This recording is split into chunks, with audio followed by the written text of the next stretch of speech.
Hello, everyone. Welcome back to the Hivemind Recap Podcast. It's 2022. It's a brand new year, but as per usual, we got a bunch of fantastic new music to talk about. Once again, I'm here with Justin, Derek, and Jacob to discuss everything. How y'all feeling tonight? Feeling really good. New year. We've got some good shit planned up for this year. I'm really excited. Oh yeah. I think that's a good way to start talking about the new things that we have for the new year. Let's talk about the new art that we got commissioned for us. If you're listening on Spotify or any of the other platforms, you won't see it obviously. But if you're tuning into the YouTube video version of this podcast or tuning into the live stream, which if you want to tune into future episodes live, you can subscribe to our YouTube channel. We do the monthly recaps live on YouTube at the start of every month. So feel free to hop in there. But we got some special art commissioned. Thanks to Justin for doing that. Justin, I don't know if you want to say anything about it since you kind of spearheaded that project for us. But Yeah, of course. So this was done by an artist. Her name is Veronica or Vera is here on ArtStation. She just recently made a Twitter account. That's how I found her.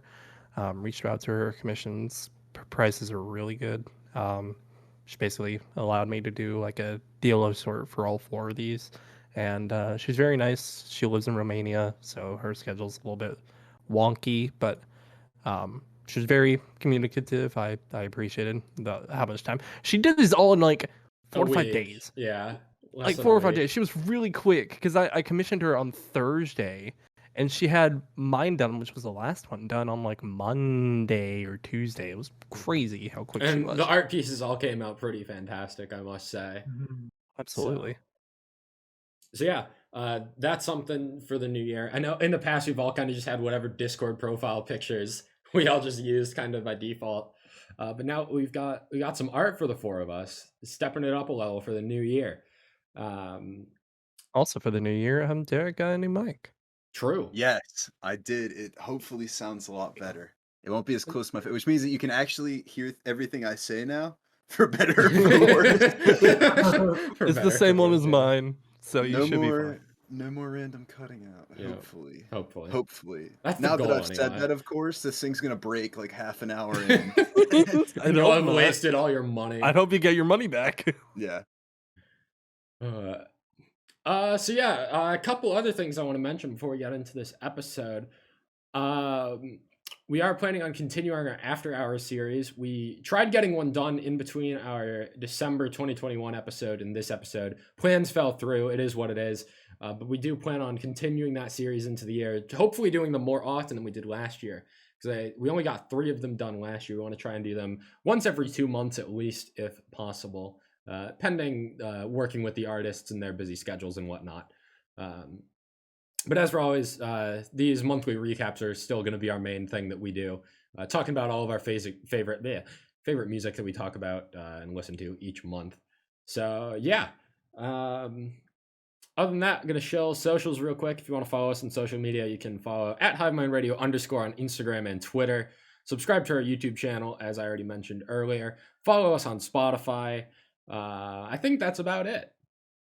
I just banned a bot. You just banned a bot in the live chat. Silence and then silence. Jesus. Yo, fuck the bot. Let's go. Let the people know. Anything else you guys want to talk about before we get into this month's music? I think I'm good to get going. Jacob, you guys have been a little quiet to start off with. Anything you want to mention? Man, I'm feeling January, bro. January, very January. I'm hella excited for this episode. I can't remember if it was January 2020 or January 2021 that was like really, really quiet. But I feel like in general, January is usually like, we're going to the new year, whatever. The good shit starts releasing around February. There was so much good music. I think it was probably 2020 because I remember last January was Sad Looks Pretty on Me by Rivals releasing, and like 3 of my most played songs of the year came from January last year. So I remember January last year being a sick month. Traceless was also out. Yeah, I gotta say, January is my favorite month so far this year. That's a hot take. That's a hot take. That's a kidding, real I'm hot take. Oh yeah, no. Oh yeah, last January. Okay, yeah, I was definitely thinking because that was the LANDMVRKS EP, Traceless and Our Promise. Yeah.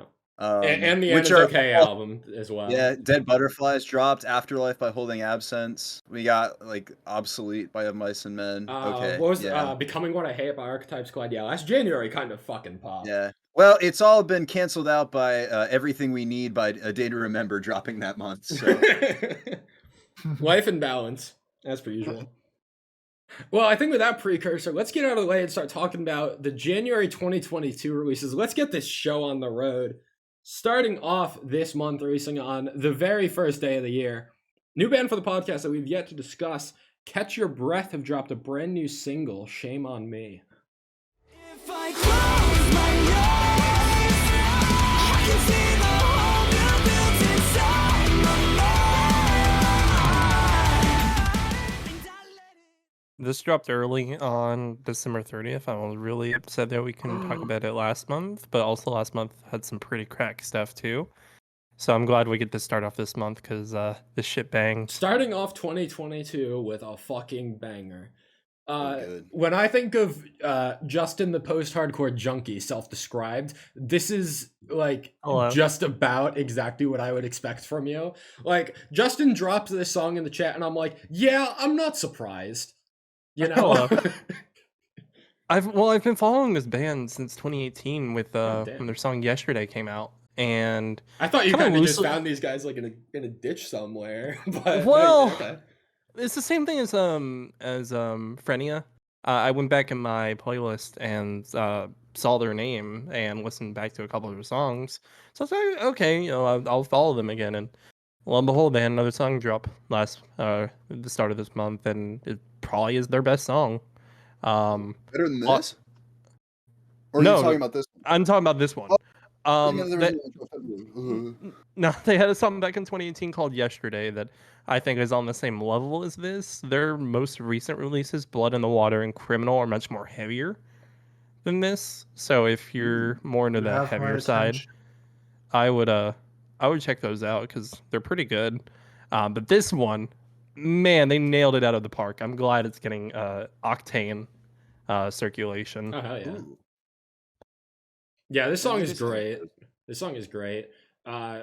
Sometimes some like the typical Justin post-hardcore sound that you send me feels a Hello. little underwhelming, but this one is like a full send. I'm into it first listen immediately. It's like the chorus is incredibly powerful.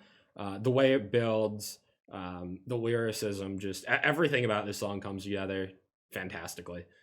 You took the words right out of my mouth, bro. I was gonna mention how I'm not like always a fan of the patented Justin post hardcore, but this is a hit. This is not a miss. I really, really enjoyed this. I need to give it more listens. There's a lot of this is one that I didn't get to until I was looking at the playlist, but I can tell February I'm gonna be playing this one a lot for sure. Good. I'm hoping they've got more stuff coming this month. Fingers Or not crossed. this month, this year. I would think if look if a song's getting traction on Octane, that means you're getting traction on Octane, so you need to put something else out to keep with that momentum. So I Easily. imagine we'll get something. It kind of reminds me of like Awaken I Am. Yeah, That's a really good comparison, actually. Now that I Yeah, think about I it, agree. that's a really good comparison. It's an American Awaken I Am. yo, Awaken I Am, do something, please. Awaken I Am, wake up We- challenge. We gotta wait on Rain City Drive to let them out of their box. Anything else you guys want to mention on this song? Nah. We can Go listen to reluctantly it. move to the next one, which I still don't know how I feel about talking about this one, but Falling in Reverse have dropped their new single Zombified. 17 years ago, their cats are linked, and they won't stop till everybody's zombified. Look, Ronnie Radke, if you're listening, go fuck yourself. But like, man, I don't like Falling in Reverse. Full disclosure, I don't like Ronnie. I haven't liked a single Falling in Reverse song in the past, not even Popular Monster. Why this out of all Falling in Reverse songs is the one that clicked with me. Makes no sense because Yeah, that the that lyrics is. suck, and you know how I feel about bad lyricism sometimes. But for whatever, it's just the melody, the instrumentation. Yeah, the melody and instrumentation carry this. Yeah. This almost feels like Popular Monster 2 to me, but Popular Monster No. is better.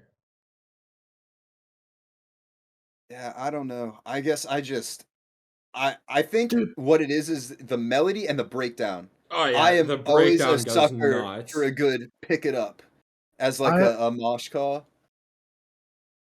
It's only January, and I already have a contender for worst lyric of the year. You know what the worst part is? I don't know what part of this song you're talking about. The whole thing. Yeah. All right. They're canceling you. Oh yeah. Oh, yeah. Thanks, man. That line actually didn't bother me as much. The line that more so threw me off is the "Welcome to America."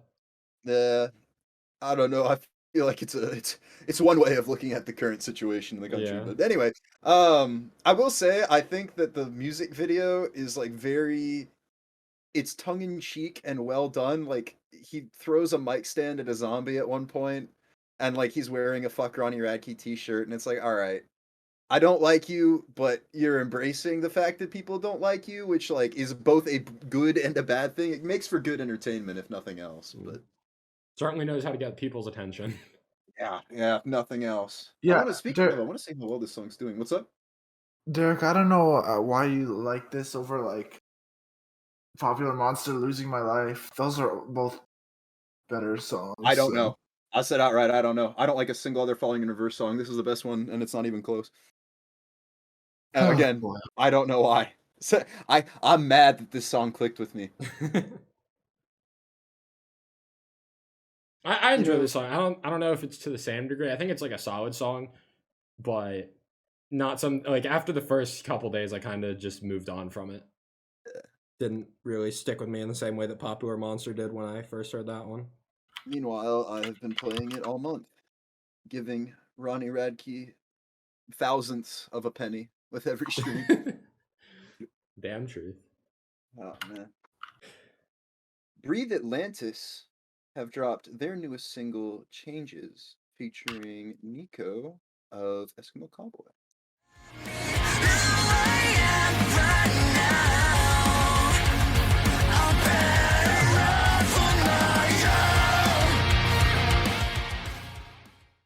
This also came with the announcement of their new album Overdrive coming out in March, so we'll definitely be talking about that one when it comes out. I thought this was the best single that they've dropped so far. Is that a hot take? It's arguable. This is second to me. Because I like still I know that like they had Earthquake. I know that they had an Eddie. Okay, you're not even going to mention the Eddie Berg feature. I thought that's where the contention was going to come in. No, But- because that song's too heavy and I this don't like song it. is doing a lot better than the other two. Like Overdrive is doing well, but the other two aren't compared to this new one. like even Savior isn't doing that well in numbers because I feel Oh. like Xavier got 80,000. Damn. So here's my thought process is that I don't know if Eddie Berg did any promo for him being on the single, but I feel like the amount of Imminence and Breathe Atlantis overlap with fans is also like completely outshadowed or outshone by the crossover between like what an Eskimo Cowboy fan would enjoy, Mhm. you know. And I mean, Eskimo Cowboy is just a bigger band than Imminence. Yeah. Like that's just it is what it is. But But I feel like Eminence had a really strong year last year, so getting an Eddie Berg feature, like that was prime time Yeah. to get him on as a feature. yeah. Well, I mean, like 84,000 is still like really good considering some of the numbers that they had on whatever it's called. Soulmade? Soulmade, yeah. I mean, like even that, I think Addiction to the Worst is still, yeah. In the top 100 song of all time for me, at 40,000 plays, least played song off that album, Criminal. But outside of the singles, like these have more plays than all of the non-singles on Soulmade. So the band's definitely gained a lot of popularity with these singles. And I think that's like, I know reaction channels have been doing stuff for Breathe Atlantis. They've gotten onto a couple Spotify playlists. So I'm really happy that they're making waves, because I think before this album cycle they were at 9,000 monthly listeners or something like that. I could be completely misremembering, but they've gotten really, or I shouldn't say really, but much more popular off of it. And I'm happy for them, but I'm not. I'm with you that this is my favorite single, I think, but I'm still not entirely sold. I just wish they would go back to the Yeah, sound they had. the Soulmate sound was just so Yeah. well done. In saying that, like, I agree. I think this feels like the most complete single to me, where I feel like Overdrive, like that breakdown is still sick. Yeah. And I think Earthquake was kind of close to being like the most complete package, but this feels like the most complete single. Like, it feels like the verses are solid, the chorus is solid, there's a nice guitar solo, the vocal delivery is solid. I just feel like it doesn't have that like sick as fuck breakdown that Overdrive does, but Overdrive is weaker in every other regard compared to this song, in my opinion. So I'm definitely still curious to see how this album's going to shape up. Because the singles have me, like, I still don't entirely, like, I know what I'm getting with the album, but I kind of don't. Yeah. Four singles in. Given that my favorite song off Soulmate was a deep cut, that I'm hoping that maybe I'll get something like Soulmate as a deep cut off this album, and I can be happy. We'll see. We'll see. I wish I was more sold on these, because Soulmate just holds such a special place in my heart, and I'm a little disappointed is all. But good for them for A making little music they wanna disappointed make. because you have such high expectations of them at this point. Yeah. That's how it goes. Yeah. Jacob, shall you introduce us to this next one? Oh, sure. We have I don't even know if it's SIM or Sim, but Sim with The Rumbling, which is the intro song for Attack on Titan Season 4, Part 2, I believe.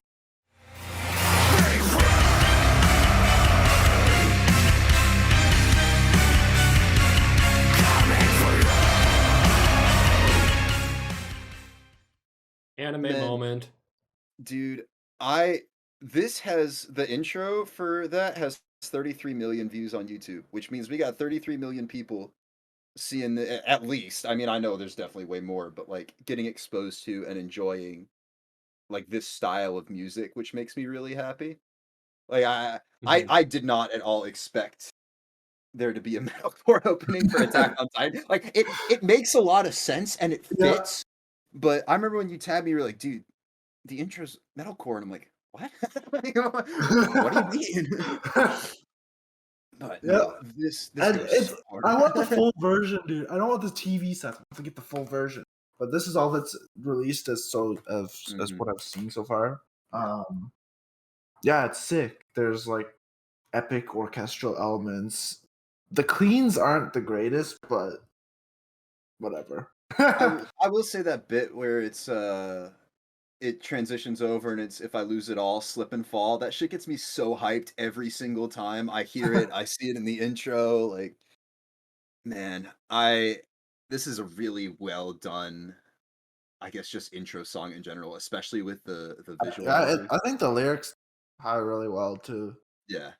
I mean, the time well with the show they do. Look, this I like this. This makes me happy. I wish that this is more like what Starset would have done with Infected last year, where the lyricism like would tie more into the game the same way this ties into the show. And yeah, I don't know, but no, I mean I've listened to this a lot. I think this is my most listened to song. Oh damn. I mean, I guess that only a makes minute sense because 30. it is only a minute It 30. did but- release early in the month. Actually, there might be another song here that has. I don't know if it'll come as much a surprise to say that this next song is one of my most played of the month. No surprise at all. Against the Current have dropped a brand new song, Wildfire.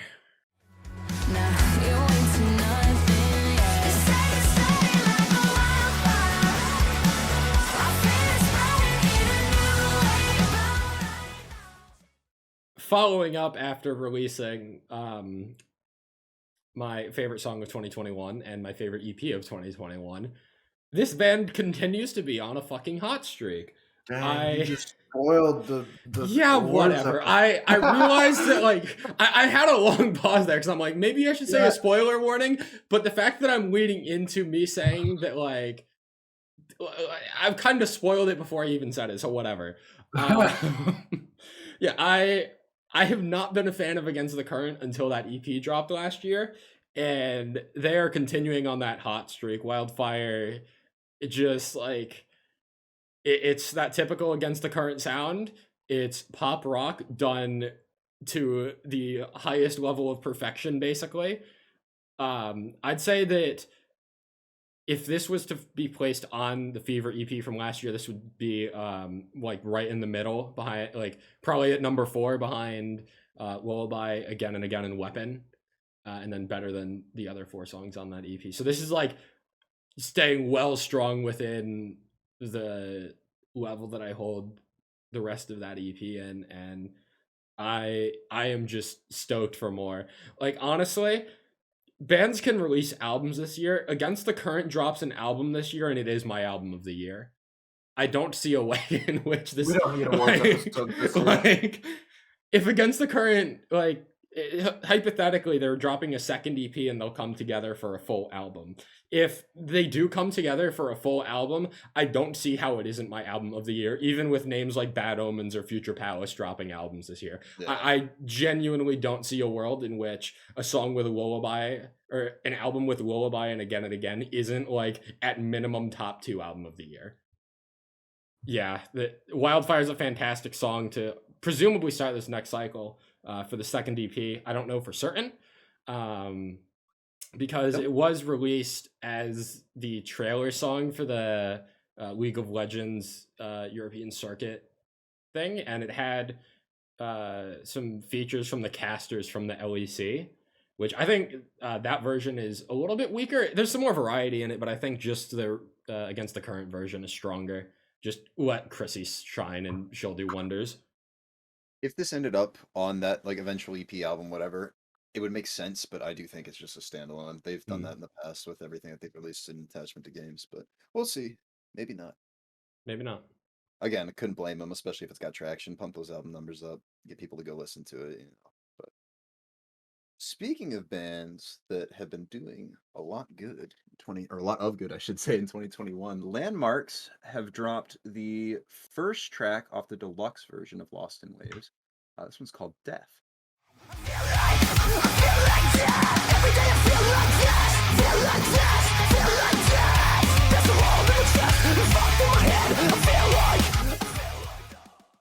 I think it's actually called the complete edition, not the deluxe. But all right, semantics. My bad, bro. Oh, man. Whatever. Ruined. So I don't. I did just pump Landmarks up a lot just for me to say that I think that if this were on that album last year, it would be the weakest track. Okay, this is like Okay. This is my new favorite Landmark song. All right. Well, you know,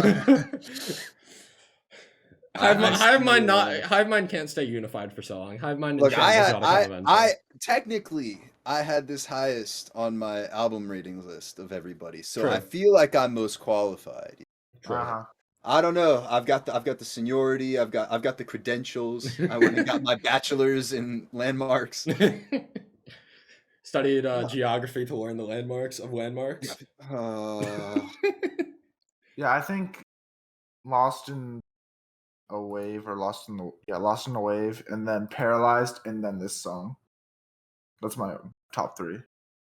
It's not even like this is a bad song for me. It's just I really enjoyed every part of Lost in the Waves so much, and it's not even that I like the vocal dynamic between the two of them. I really love the instrumentals. Oh my goodness! Actually, the instrumentation, the back and forth is. Sorry, go ahead. Yeah. Jake. The instrumentation's amazing.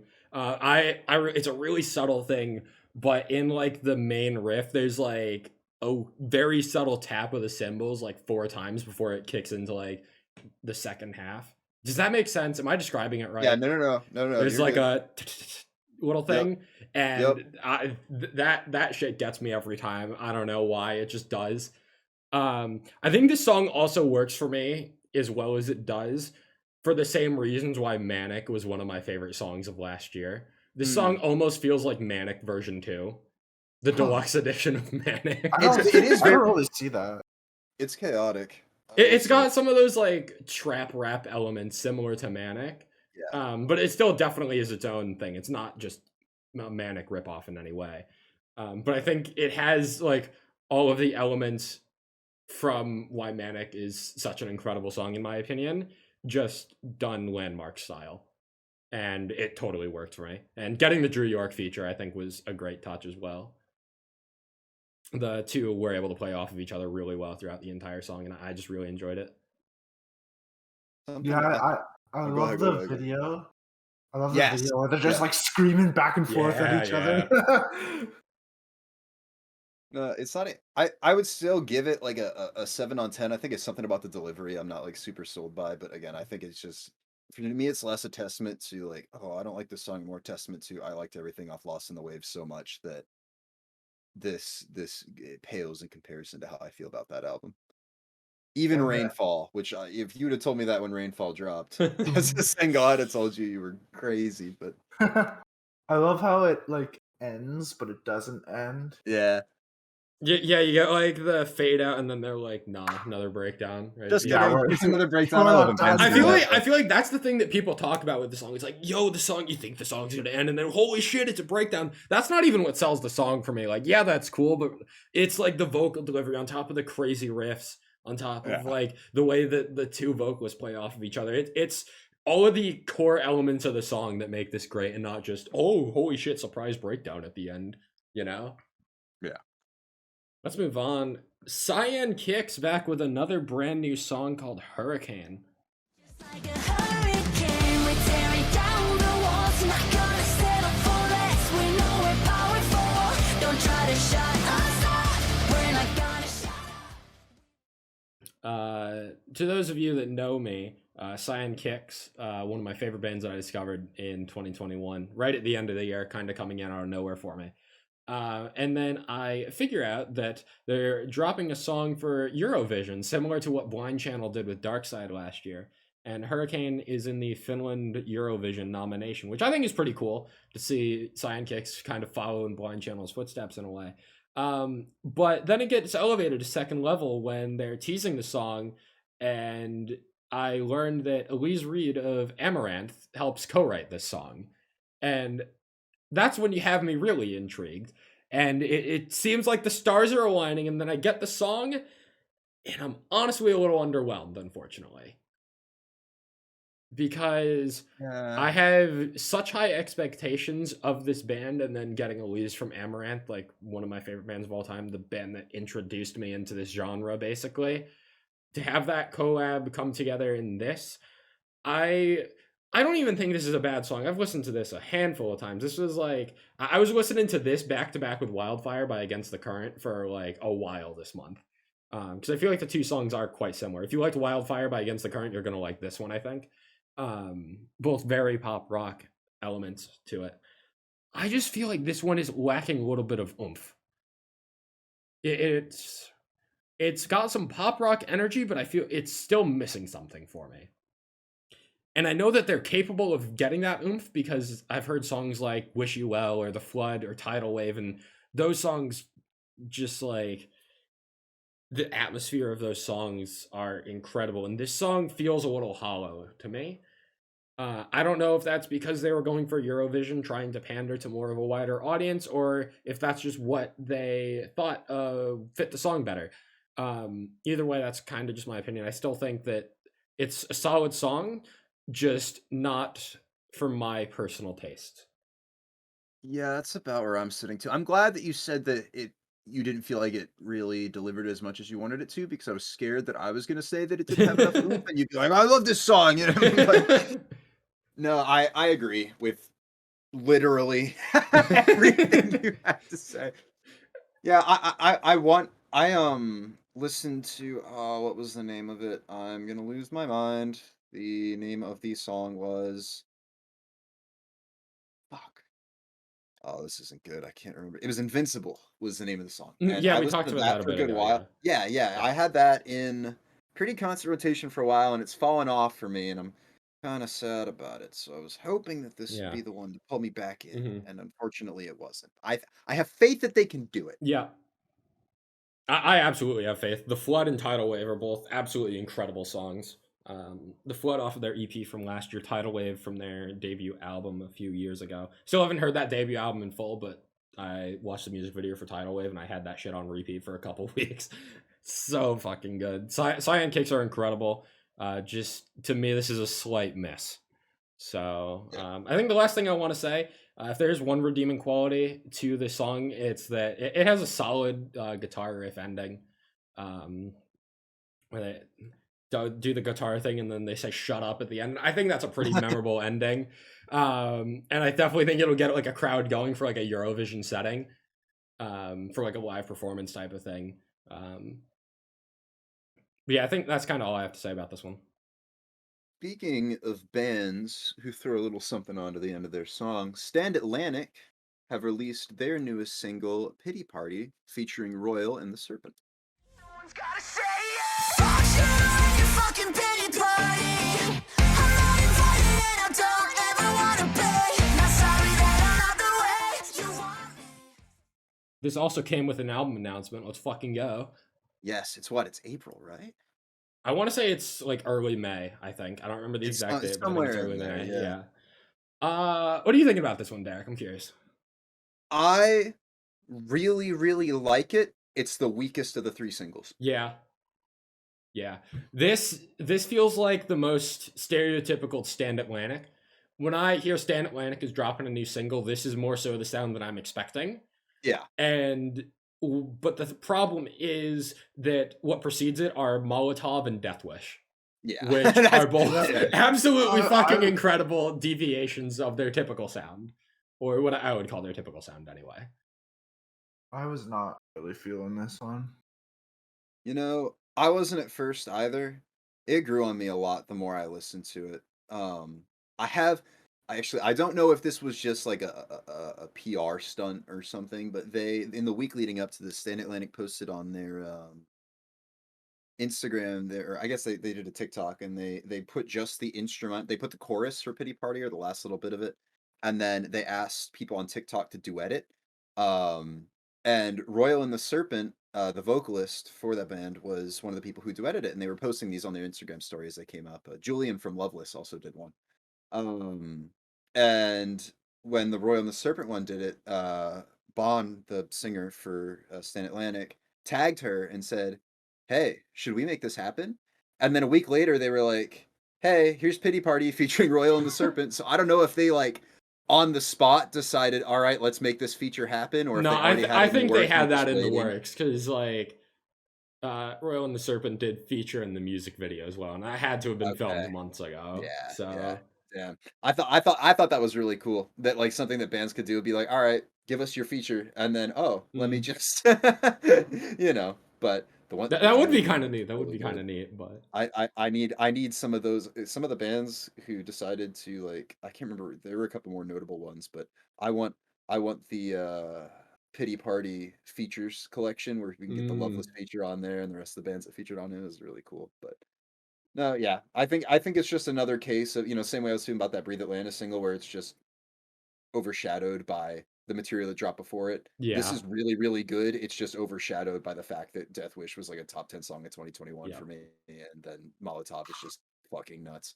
So I'm really excited for this This album. is quietly one of my most anticipated albums of the year. I still haven't really processed that Stand Atlantic are actually dropping an album. Yeah. It still hasn't really hit me, which is why, like, whenever I think about like my most anticipated albums of the year, I'm like, I'm not thinking Stand Atlantic immediately, even though the album date is actually out there. But this is definitely one of my most anticipated albums for the first half of this year that has a release date. So I will excited to see raise where this your goes. quietly one of your most anticipated and say that this is loudly one of my most anticipated albums of the year. This was on that list where I dropped it, and I'm like, Yeah. look, of all the bands that I know are dropping albums, this is going to be my top 10. I'm calling it right now. So fingers crossed. If the rest of the album's anywhere near as solid as the three singles we've gotten, we're in for something fantastic. On a similar note, I think. Exactly. If you didn't take it, I would. We got Memphis May Fire, who have dropped yet another single called The American Dream. I don't know who I can trust.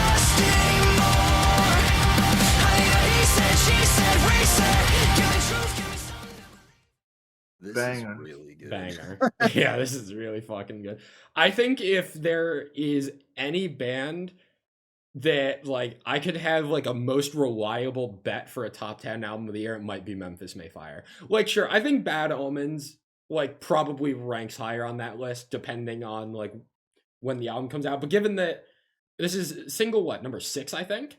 Yeah. Surely the album, I think it was rumored. I don't remember exactly how many tracks are on it.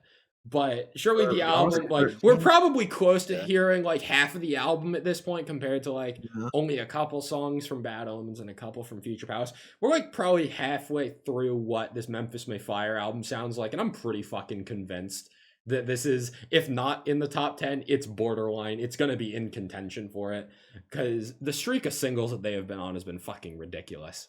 Yeah, It's this is just one this is after the another. song that came with the album announcement, right? Yes. Oh, 11 songs apparently. It's 11. Okay, so we've heard over half the album. Mhm. Nice. Yeah, So I think I'm that's not why I'm listening saying. to any more singles. We will not be reviewing another Memphis May Fire single on this podcast this year.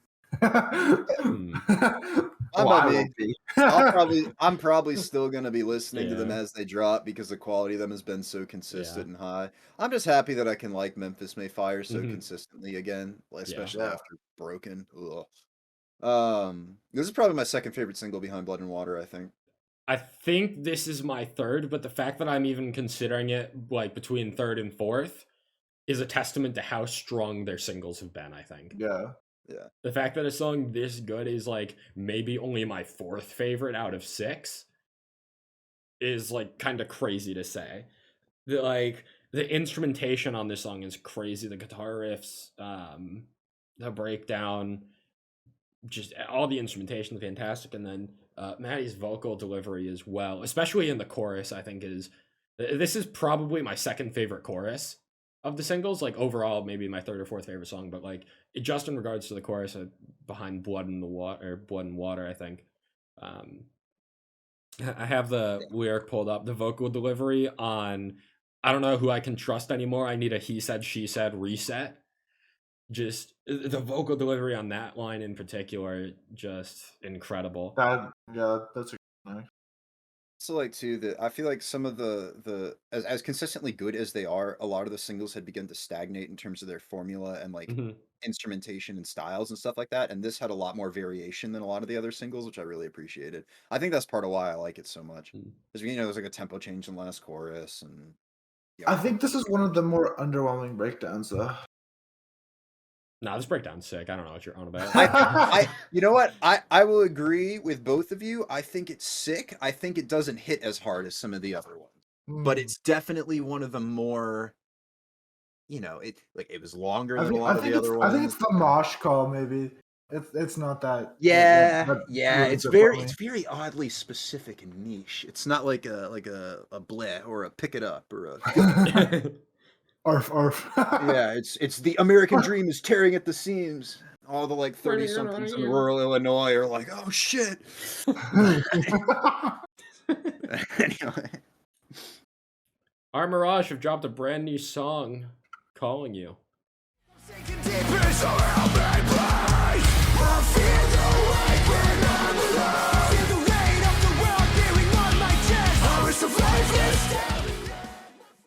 Justin, I'm curious to see if you have any thoughts on this one. You've been quiet for a little bit. It's an Our Mirage song. Yeah, For you're not better or wrong. for worse. I feel like this song's actually doing something though. I mean, I think it's doing numbers. It's well, a no, little bit not just different that. from what they I feel normally like do. I feel like my biggest problem with Our Mirage is that every song almost feels the same, but I feel like this song plays with the formula enough to make it stand out to me. I can kind of agree with that. It's just something about the vocal delivery on this particular one I'm not too big of a fan of. Like you get into like it's similar to my favorite song by this band is My Last Day, because you get like you break away from that verse chorus breakdown formula where you get like verse into like a mid breakdown before the second chorus with like heavier vocals and stuff. And this song kind of does a similar thing where after the second verse you get a bit of a heavier section before you go back into the chorus. And that's enough of a change for me to make this song stand out. And I think Timo's vocals are as good as ever. Armirage continues to be one of the more frustrating bands for me to follow, just because there is so much potential for them to be incredible, but the song structure continually makes their material feel underwhelming to me. And like I feel like this band like could easily shoot for like a top 10 album of the year position for me if their songs didn't all sound the same to me.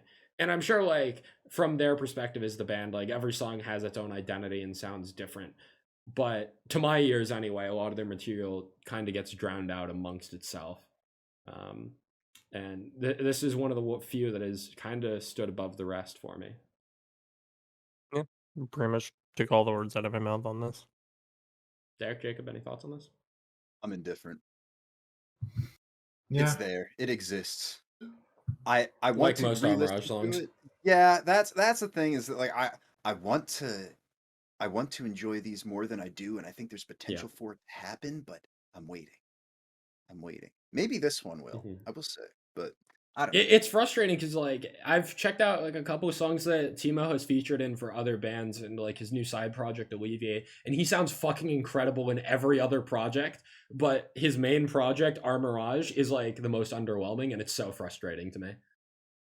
But anyway, that's kind of all I have to say.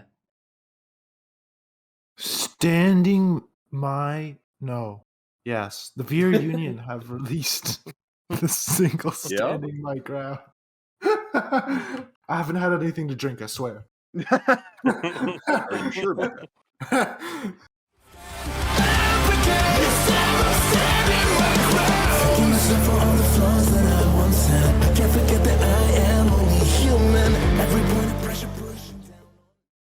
So this is, I don't know if this is the first time we're talking about this band, I but think so. I think so. I think that was my first accidental bad transition. First Yeah. bad transition of the year. Let's go. It took us Hell yeah. 11 songs. But it was accident. Sorry, I keep interrupting. You're good. So this band, I checked them out quite a little bit ago. They did a lot of cover songs. They did a Halsey cover. Nihilistic Blues from Bring Me. They had an album back in 2018, I think. Rock and Acoustic, yeah. Some of those I saved. I think the opener, Living Not Alive. So I've been kind of just silently following this band. Standing My Ground is probably their first, like, most recent single that I've kind of caught on to and have kind of been a fan of. What does everyone else think on this? The harsh vocals don't work for me. And with it being such a core piece of the song, I'm kind of not really vibing with it. I don't think there's anything per se wrong with the vocal delivery. It's just not my style of like metalcore screaming vocals. Yeah. If you don't like the screaming vocals, I think you'll like the covers that they did, because I don't think they did really any heavier covers. I still have the Halsey cover saved because it's really good. But that's it I've got on this. It's in general I like this. The sound is great. You're correct though. I don't like the harsher vocals, so kind of will put more emphasis on the clean vocals. But I'm still keeping my eye open. Looking back at their discovery, they did have a lot of singles come out last year, but I don't know if any of them were covers or anything. So I don't know what. Sorry, Go ahead. I was gonna say that I really liked this. Actually, I was very surprised. I didn't really know I had no expectations going in, but Okay. I didn't. It reminded me almost of like what I kind of vaguely wish a band like Breaking Benjamin still sounded like. I don't know. Mhm. It gave me those kind of vibes where it's like I know it's metal, but it like feels more like hard rock. It feels like hard rock with harsh vocals included, but not to the point that I can call it like a metal subgenre. I don't know. It's a weird fine line that I draw, and I don't know where it is. To be quite honest, I just kind of hear it, and I'm like, yeah, this works. But I get it. no, I enjoyed this. I enjoyed this a lot. Good. Let's move on to this next song. Bad Omens have dropped the next single for their upcoming album, Like a Villain. Know you're secrets 'cause I'll tell. It's hard enough being alone with myself. I don't know how long I'll be holding on. Does this band this? Like, No. Justin saying that? Well, That's yeah, wait, surprising to hold me, on. what? Yeah, Hold on, that's a good hold on. question, actually. Hello? Hello? Fuckers, I liked the Death of Peace of Mind. Yeah, but like, I thought, did you, wow, I just, yep. I also I got a new really- mic, I still al- had a stroke, let's go. No, I was, Artificial Suicide? You liked Artificial Suicide? I didn't like Artificial Suicide. I liked the Death of Peace of Mind. So the band missed. For you. You answered your own question. I said I didn't like it. I never said it was bad. Oh, okay. I see. Yeah, me- See, I me interpreted not- that as you're like, they're 4 for 4 on singles, and I'm like, what the fuck? Yeah, me not liking a song is totally different from the song being bad. It's just how I prefer it. But no, this song is the shit. And if the Death of Peace of Mind didn't exist, it'd be my favorite single. I don't remember you liking the Death of Peace of Mind for some reason. Am I going I crazy listened here? to- No, because I didn't know the sound, and then you guys had me listen to it during the podcast, and we went back to it, and I said I liked it. Man, that's, bro, convincing the people who listen to us to go listen to the music we talk about. Woke. Getting the own members to actually check out the playlist and listen to the music we talk Listen, I'm about. pretty sure that month I was I- really busy, so I don't remember anything. Well, I'm Thank you, glad no we convinced excuses. you, Justin. I'm glad we got you on board. Didn't take much convincing. It was one listen. Man, this might be my favorite song of the month. Really? And if not, it's tied with the one we're talking about next. So, yeah, That's- if nothing It's else, weird, 'cause I thought it's like Jake and I who are the highest on this band. Yeah, I think it no, is. you us are. too, yeah. You are. Outside of Limits, I don't revisit anything that this band has made ever. Everything The felt very disrespect like, to Mercy. yeah, I know. It's like it's all stuff where like I listen to it, I'm like, all right, this is all consistently like a 7 or 8 out of 10, but I'm not saving anything. Whereas like now Noah's cleans got better and they sound like Plot, and now I'm sold. Like I don't know. Death of Peace of Mind I think is like an objectively better song than this, but this makes my ears happier, so I listen to it more. That's one way to put it. It wasn't my most played song of the month, like overall. Like there were a couple I listened to a couple hundred times. I've been on a kick, but out of everything we're talking about, like on the podcast this month, this was definitely my most listened to song out of that list. I love this so much. I can't get it out of my head. Hopefully get to see this band next month. With Underoath and Spirit Box, right? Yes, Oh my goodness, what a tour. and Stray from the Path. Which Oh was yeah, whatever. it was straight from the path. eh? Yeah, we talked about Drew Yoke earlier, so we got to Yeah. mention him again. Yeah, Yeah, this is my second favorite. Or no, I don't know. I I think think this I is like my... Artificial. God, the toss up between this and Artificial Suicide is so close because they're both just incredible. Yeah, It's like very clearly the Death of Peace of Mind, the best single so far, and then very clearly What Do You Want For Me is like the weakest one. But I think that was more so released just as like a teaser into Artificial Suicide. So does it even count that much? I don't know. I don't even like Artificial Suicide. I'm gonna be honest. okay. I know. I've got the hot bad omens takes tonight. That's fine. That's Derek, fine. you're talking my opinion of Bad Omens. I know, Justin. I stand with you. Hell Jacob, yeah. I stand with you. Hive mind Civil War. Mind Civil War. That's a bad omen. Anyway. Who's winning? Peace of mind. Yeah. Fuck. We get to the meetup. Me and Justin throwing hands with Jake and I Jacob. feel like place I'm your at a bet. disadvantage because you would Throw just have your- a stroke. Yo, you're And now it just took behind a That's paywall. true. Somebody would ask me for my Jake would just come up and be like, "Yo, Jake, what's your opinion on this?" And I would like just immediately short circuit and fall over. Like, I'm done. I'm gone. And I would start an argument, and Jake would just come up to me and was like, "Sorry, I don't have $5. You can't. Yeah, I can't hear you." He yells, "Get Dono wall!" and just like You're not- duct tape over your mouth, like you're done. Justin's It's not over. allowed to participate in the Hivemind Civil War because I won't pay for I it. get there. I'm like, "Where's Justin at?" And you guys like both step aside. You got him trapped in a box with like one of those vending machine slots. I gotta go put $5 in to get my teammate out. Oh man. Oh Christ. Anyway, this Bad Omen song fucks. Yeah, absolutely.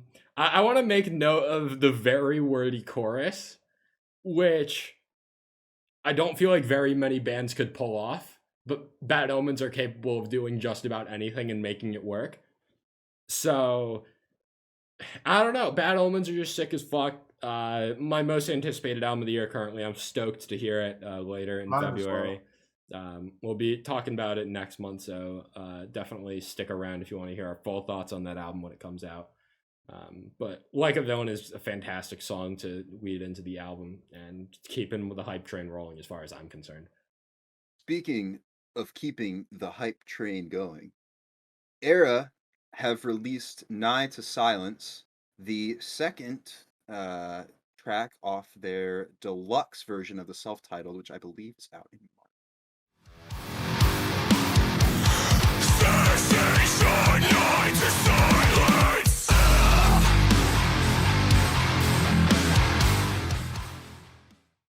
The first track being Vanish Canvas featuring Courtney LaPlante, which, you know, in my opinion, a wasted feature. But I swear, I thought you were gonna say Courtney LaPlante, and I was No, really no, confused no. for a second. it could also be LaPlante. I really don't know. I just know that she's the one who makes me like Spirit Box a lot. Look, man, Yo, you gotta Just- go to that Underoath tour, dude. the closest date's like 5 hours away in the middle of the week. It's not happening. I honestly don't think my date's gonna happen, but We'll see. If it was 5 hours on a weekend, I'd go. I need to see Spirit Box so bad. Plus these Bad Omen singles too. But no, like ERRA, I'm convinced at this point that Jesse is just like one of the best modern metal composers, and like his understanding of song structure and how to make things flow and work is just beyond my comprehension. Like I'm just in awe listening to some of the stuff that he puts out, and the fact that he can write this and then play guitar and sing the way he does at the same time. I mean, like it's very reminiscent of Ghost Atlas. He's got a project where I believe he plays guitar and does cleans, and it's only cleans. I'm not positive. Yeah. called Ghost Atlas. I'm gonna have to look into that because I have not heard about that. Oh really? I've heard about them. I've not really gotten into them, unfortunately. Oh. It's very So good. you're telling me I've been missing out Very good. on? Well, I've like one particular song. Okay. But yeah, it's really good. Dude, I actually think you two would like it, Justin and Jake. yeah, Yeah, that's why I'm surprised that I'm just now hearing about it. my bad. I fumbled the bag. I failed you.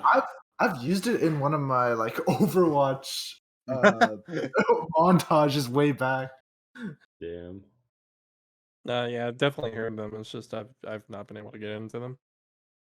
Dude, when that opening ethereal bit and then the heavy riff kicks in, and I love ERRA does this thing so consistently where they put like a little lick in the middle of the riff. I think it's in the main riff or whatever, and they do it in the breakdown too. I love when they throw that variation in, and when the breakdown, it finally gets to the breakdown and they fake you out and there's that build up. I've listened to this song maybe 30, 40 times, and I get the stupidest grin on my face every single time that fake breakdown hits that build up, and then it finally goes in with the Temptation Night of Silence call out. Oh my goodness. Dude, this band went from somebody that I just absolutely did not care about in 2019 to like confidently a top 5 metalcore band for me with this whole album cycle that they've got going on. I mean, it's just I don't think this band can do any wrong. I'm so excited to hear the covers. I think there's 3 covers at the end of this deluxe. And then another song or 2 original. So This is like one of the better ones, I think, because Jesse's more prominent in it with his vocals. Yeah, If this would have been on the album, it would have been a top 3 song on the album for me. Easy. I think so. I'm for me inclined as to well. agree. I think Snowblood and Gungrave would Yep. probably take the Yep. top 2 as well. Snowblood's still just ridiculously good. Snowblood is insane. Gungrave is also insane. The rest of their self-titled album really just kind of fell off for me. As impressive as it all was, it all very much blended in with one another. So it feels good to finally enjoy an ERRA song again when I feel like I should have enjoyed more of that album than I did. And I don't know if that's because this song is incredible or if it was released as a single and not next to 8 other songs. Yeah. But either way, it works for me, and I have really enjoyed going back to this song throughout the month. I think you've kind of said anything that I could have wanted to say. This is one of those songs that I'm like, yeah, this song fucks. Yeah, exactly. That's all. I have nothing else to say. Like, I feel like I should have a lot more to say about this, but I don't. This song just fucks. If Bad Omens Like a Villain isn't my favorite song of the month, it's this. They're very closely tied because they're right next to each other in my playlist, so I can just like confidently put them on in my car, and then I'm like, all right, well, I listened to Like a Villain, I listened to Night of Silence, I'm gonna press the back button on my steering wheel twice and hear them both again. That was me at the beginning of the month with the fucking shriek of Against the Current Wind, March Cyan Kick, Stand Atlantic, Memphis May Fire. Like, bro. Yeah, the quality of singles this month, and this this is like one of the like least amount of quantity that we've had to talk about in a month in a long time. But the fucking quality. Yeah. Justin, how about you take us away with this next one? Yeah, Wolves at the Gate with their, I think this is the 4th single of their upcoming album. Eulogies. Let me double check. No, this is the third album. Lights and Fire. Can you see the rising fire burning down to nothing's left? I'm still mad Lowborn's not on the album. It's the best Wolves at the Gate song. You can't stop me. I mean, it's the Dawn EP is pretty much has a lot of the good Wolves at the Gate songs. I'm conflicted on this, and it's unfortunate. Why so? So I really like the Clean's vocalist. Hell, I put Dawn EP as one of my top 2 EPs that year. I think it was my top EP in 2020. I really love the Clean's vocalist. I feel like he does really well. His vocal delivery is fantastic in this song, but I don't think the instrumentals kind of do his vocal delivery justice. I feel like I'm inclined to agree. Really good way to put it. Yep. Okay, we're Hivemind in full effect. I feel like he does. This song feels like it's missing something. Yeah, and I don't want to say it's the Unqueens, because even though this is like a Queens dominated song, I don't think any harsh vocals would make this significantly better. No, it needed to be like a slower paced or more, like a more melodic sound instead of like a bit harsher. I feel like if you had gone for maybe a bit more melodic, it would have like emphasized his cleans a bit more, because I think if you slow down the verses, like the verses still feel pretty fast paced, and in contrast to the chorus, which is also kind of just like the same tempo. I don't feel like the contrast is there to really make it pop as much as I would have hoped. Because I like the Queens of this band more than the Unqueens generally. It's the Unqueens that usually turn me off of their songs. Mm-hmm. So to get a song that's full of Queens and then to be left underwhelmed is quite disappointing for me.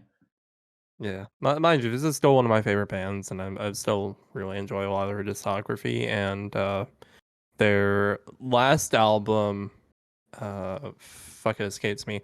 Eclipse. Yeah. It still has a lot of really good songs that I keep going back to. But for some reason, just this most recent album cycle, like I am not clicking with a lot of the singles for some reason. I'm not either. I think at this point, Wolves at the Gate have really solidified themselves for me as a band that will always put out something that I will consistently enjoy listening to and then probably never listen to again. Mm. Like I never get done with the Wolves at the Gate song where I'm like, damn, I didn't like that. Or, oh, I was disappointed by it per se. Like I'm always like, I'm glad I listened to this. It's not sticking with me, probably won't hear it again. Which Lowborn was finally that song for me, and then like Jacob said, it's not gonna be on the album. What the fuck? Yeah. Like Dude, it's doing better than both these tracks too when listens. good. As it should. Maybe they'll be like, damn, we need to pump these album numbers up. Let me just slide that one. Wolves of the slide that Gate, one in. Track Eulogies 7, Deluxe track with 7. Lowborn. Mhm. Yeah, and I asked them about it on Twitter, and they said the album was done before the song was made. Who cares? Honestly, just Throw it in. Why don't we just put bonus track on it? in Well, it's brackets? probably going to be in Everyone- a deluxe edition. Yeah, I'm that's what I'm thinking. saying. Well, that's all I got. Is unfortunate thing, but I if this isn't selling me on the album, I'm kind of interested to see how the non-singles do. Let's move on and let's talk about Red Hook and their brand new song, Low Budget Horror.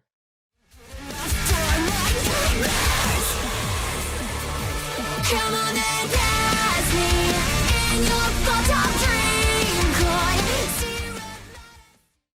Which is the second single that they have dropped since their EP from last year, one that I'm still very high on. And I'm similarly very high on this song. Red Hook have significantly climbed the ranks and like they are like in the upper echelon of some of my favorite bands, but I'm actively looking forward to a Red Hook release significantly more than I was, say, a year ago. Ever since the drop of Bad Decisions, this band has just been on the up and up for me. Not to say they were bad before, they were solid, just not a band that I was like actively looking out for.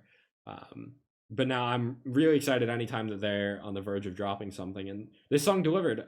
Not a song I spent a huge amount of time with, but the time that I did spend with it, I enjoyed it. I particularly liked the breakdown of this song that kind of came the fuck out of nowhere. I know that Red Hook has a couple of nasty breakdowns, particularly in their song Fake. The breakdown in that song goes dummy hard.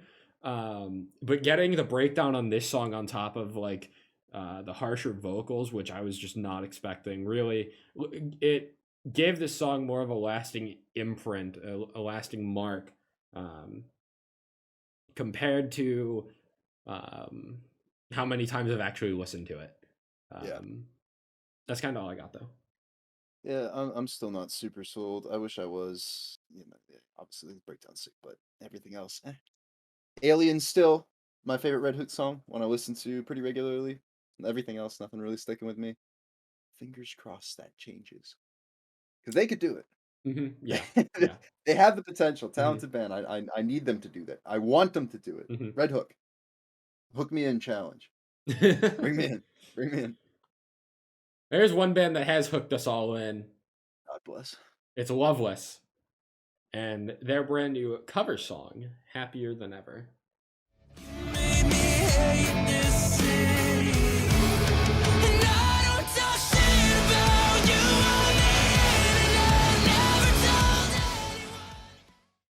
Derek, take this away. Yeah, sorry if I stole that transition from you. I probably should have given it to you. No. Go for it. Derek is happier than ever that you stole the transition. This is so fucking good. Is this better than Like a Villain or Night of Silence? No, this isn't in my top 3 of the month, but it's number 4. It is a very convincing number 4, and it's like this comes up as number 4, but it's like it's far and away from like number 5, 6, and 7. You know, like we've entered the upper echelon. I was so confused when I looked at the lyrics because I was like, oh, they only did like the later half of the song. It's like, oh, what the heck? Yeah, when it finally kicks in, Yeah. which I mean is fine by me. Yeah, it's fine. I do like the original. It just confused me when I was reading the lyrics. Yeah. Oh, so Correct me this if I'm got wrong, but this is a Billie Eilish cover, right? Yes. Yeah. The title track from her album last year, which cracked my top 40. This got teased on Twitter as a like screen cap of a TikTok, and then a not like I guess she's famous. She has like 300,000 Twitter followers. I can't remember her name, but she quote tweeted it and was like, "This is so good," and it got like 4,000 likes or whatever. And ever since then, I've been so excited, and I was hitting the replies on Twitter, and I was like, "When are we getting this?" That sort of thing. Finally announced it. Fuck yeah, absolutely, please. And oh my goodness. god, it's doing numbers too. Yeah, Yeah, oh it yeah, has been doing hella it's numbers. it's at 1.1 million on Spotify in under 2 weeks. It's God charting damn. on Billboard, right? Yeah, it's charting on Billboard. It's charting on iTunes.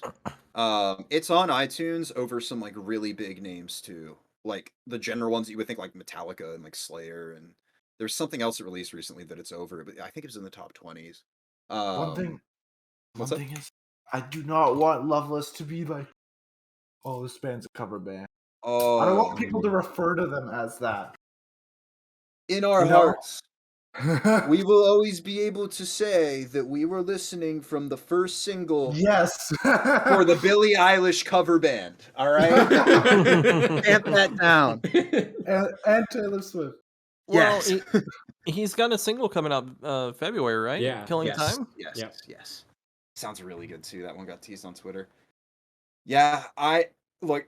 If there is any band that deserves to pop the fuck off, it's Loveless. And I am so beyond happy, that we get Happier this than fantastic ever? cover. Yeah, I'm happier than ever that we get this fantastic single and cover, but also too that just like widespread recognition. I mean, 350,000 monthly listeners now. I mean, that's insane. That's huge for a band that was under 10K. What, like a year and a half ago, thereabouts? Like, I'm just like, look, even now, I'm looking at my friend activity on Spotify. One of my friends is listening to this. Like, it's good timing, but I wonder who that is. it's actually not you. Oh, really? No, I'm so happy for this I band. think you and- just got told you weren't his friend, Jacob. Well, Feels to be bad. fair, I can't even see Jacob on the side because my friend activity's been bugging and it's only shown me the same three Yeah, people for the past month. It does. That's weird. But yeah, no. I mean, anyway, this does well. The ending bit, when the chorus kicks it, yeah, just We don't get me in always there. talk about covers on our monthly recaps, but when No. we do, They're worth it, and this one's worth it. This is so good. Go do yourself a favor and check this out.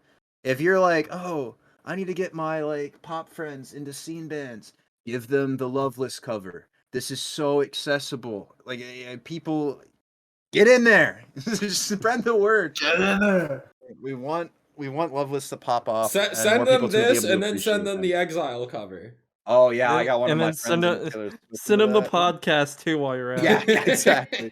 Be like, yeah, look, I know you like this Loveless song. Here's a podcast talks about metalcore. Like, get them in there. To the transition. It's a gateway Yeah. drug. Yeah, that is true. Fuck it. If Loveless is my gateway drug into the scene, I wouldn't even be mad. I was lucky Yeah. enough to have issues in Amaranth, but like, if it's Loveless, then good for Julian and the band. This is so good. I think a lot of people would be happy to call Loveless their gateway drug into this type of music. Yes, absolutely, they should. Let's move on from that. The last couple of singles we got for the month of January, starting with Lightwave dropping their new single, Fake. Well, like you own the place, then I guess it's up to me to finally set you straight. Rise up, you can kick it to the curb, but I know the truth. Guess you better face up. Which comes off of a new EP that is actually out by the time we're recording this episode. We'll be talking about the full EP next month. But they dropped this single a week before the full EP came out, right at the end of January. And I was intrigued with the other two. This is the one that has fully sold me on Lightwave. I think this song is sick as fuck. This song feels like it's all the elements of those other two singles, but like just kicked up a notch. Like I think the vocal delivery on the chorus and the verses is better. I think that her vocal range gets to shine, particularly in the bridge into the final chorus. I think that vocal range really gets to shine more. I think the instrumentation is sick. You get a breakdown after the first chorus fuck, I thought I wrote down the lyric for it. Let me see if I can find it. But it's something like, you think you're just a fake, and then it kicks into like this sick ass breakdown in the middle of the song. Fully clean vocals, by the way. This band doesn't have any harsh vocals other than the feature on Grudge, which we talked about last month. But I fucking love this song.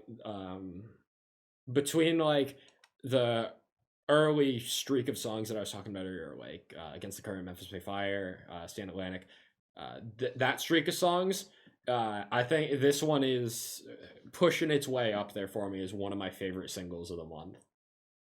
I'm really digging this. I've been going back to it a lot for the past week or so since it's been out. And the song that definitely left the biggest mark on me after first listen. Where the other two, I was like, yeah, these are solid songs. I'll listen to them a couple of times over the next week. But this one has left a mark on me, and I'm really happy that it did. I'm not as sold as you. I liked Grudge more, I think, which I was also not entirely sold on. But I'm curious to check out the rest of the EP, because there's another thing, a big release that came out this month where literally all of the non-singles were better than the singles. So I'm hoping that EP will be the same. It's not like the singles are bad. I want this band to click with me, and they haven't yet, and this track didn't do it for me either. So I'm thinking that maybe the other three will. I'm hoping. I guess you'll have to find out next month. Yeah. I've got the lyric, by the way, that I forgot to write down, but it's right into the breakdown in the second verse where it says, "I'm so done with your sick obsession, just get over it," and then it kicks into like this sick ass it's just a sick breakdown, and then yeah, I really dig this song. Obviously, I'm pretty sure I'm the biggest fan of this band at this point, so I don't expect you guys to be nearly as high on it, but. Yeah, small band, just releasing their debut EP. Definitely recommend checking them out, giving them a chance, because I think they've got a lot of potential for growth in the future, and this song is evident of that. Moving on, though, I've already kind of teased it earlier in the episode. Future Palace have dropped another song from their upcoming album releasing in June, A World in Tears.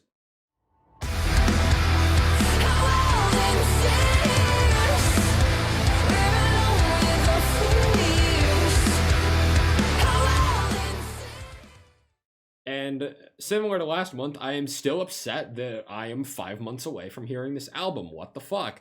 I need this in my life like yesterday. But this single will do for now. Future Palace make me feel things that very few bands are able to make me feel. And this song continues with that. It's just, I don't know. The vocal delivery just, it hits a special place in my heart that very few bands do. And I don't think there's like specific words that can explain why. They just do. Paradise hits different. Some songs from their debut album, this song, it's hitting different for me. And I fucking love it. My second most anticipated album of the year behind Bad Omens, and I could probably even argue at this point over Bad Omens, potentially. I don't like that we have to wait so long. I'm with you. And I think it's just because this and Paradise, I like Paradise more than this, but these two songs in particular are doing way more for me than anything off that album, their previous album did. So now I'm like, shit, I need this now. Yeah. I want to be drawn in and convinced sooner rather than later, because on the strength of this and Paradise alone, there is a world where some of my like top 10 predicted for the end of the year fumble the bag, and this ends up sneaking its way into that bottom half, maybe even upper half, because these are just ridiculously good. I like the electronic influences in this a lot. They teased that the week before this came out, they teased that this was going to be a bit of like a genre experimentation for them. And it is still kind of like a typical rock post-hardcore type of song, but it has those EDM elements to it. And if this is how good their experimentation is, I want more of it. I feel like all three singles for this album cycle have already been so different, not just between each other, but even compared to that debut album Escape from 2020, that I think this album's going to be incredible, and I'm very excited to hear more from them.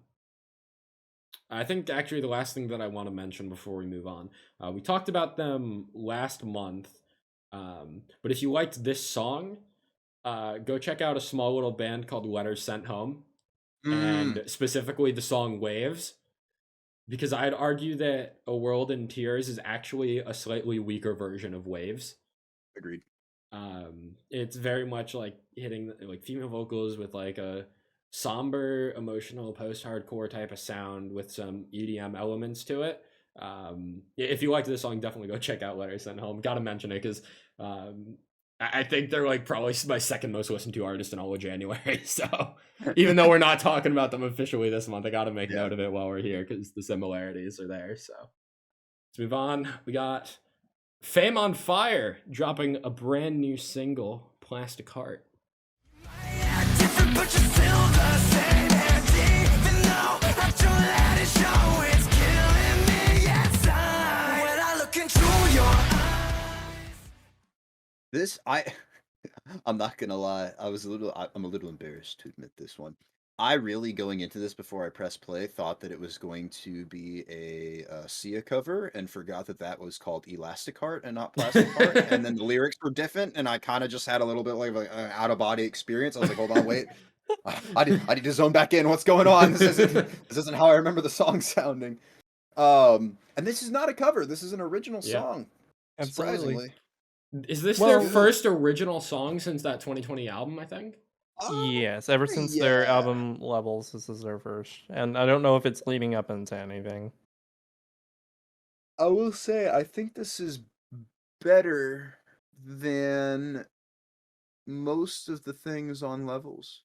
I agree.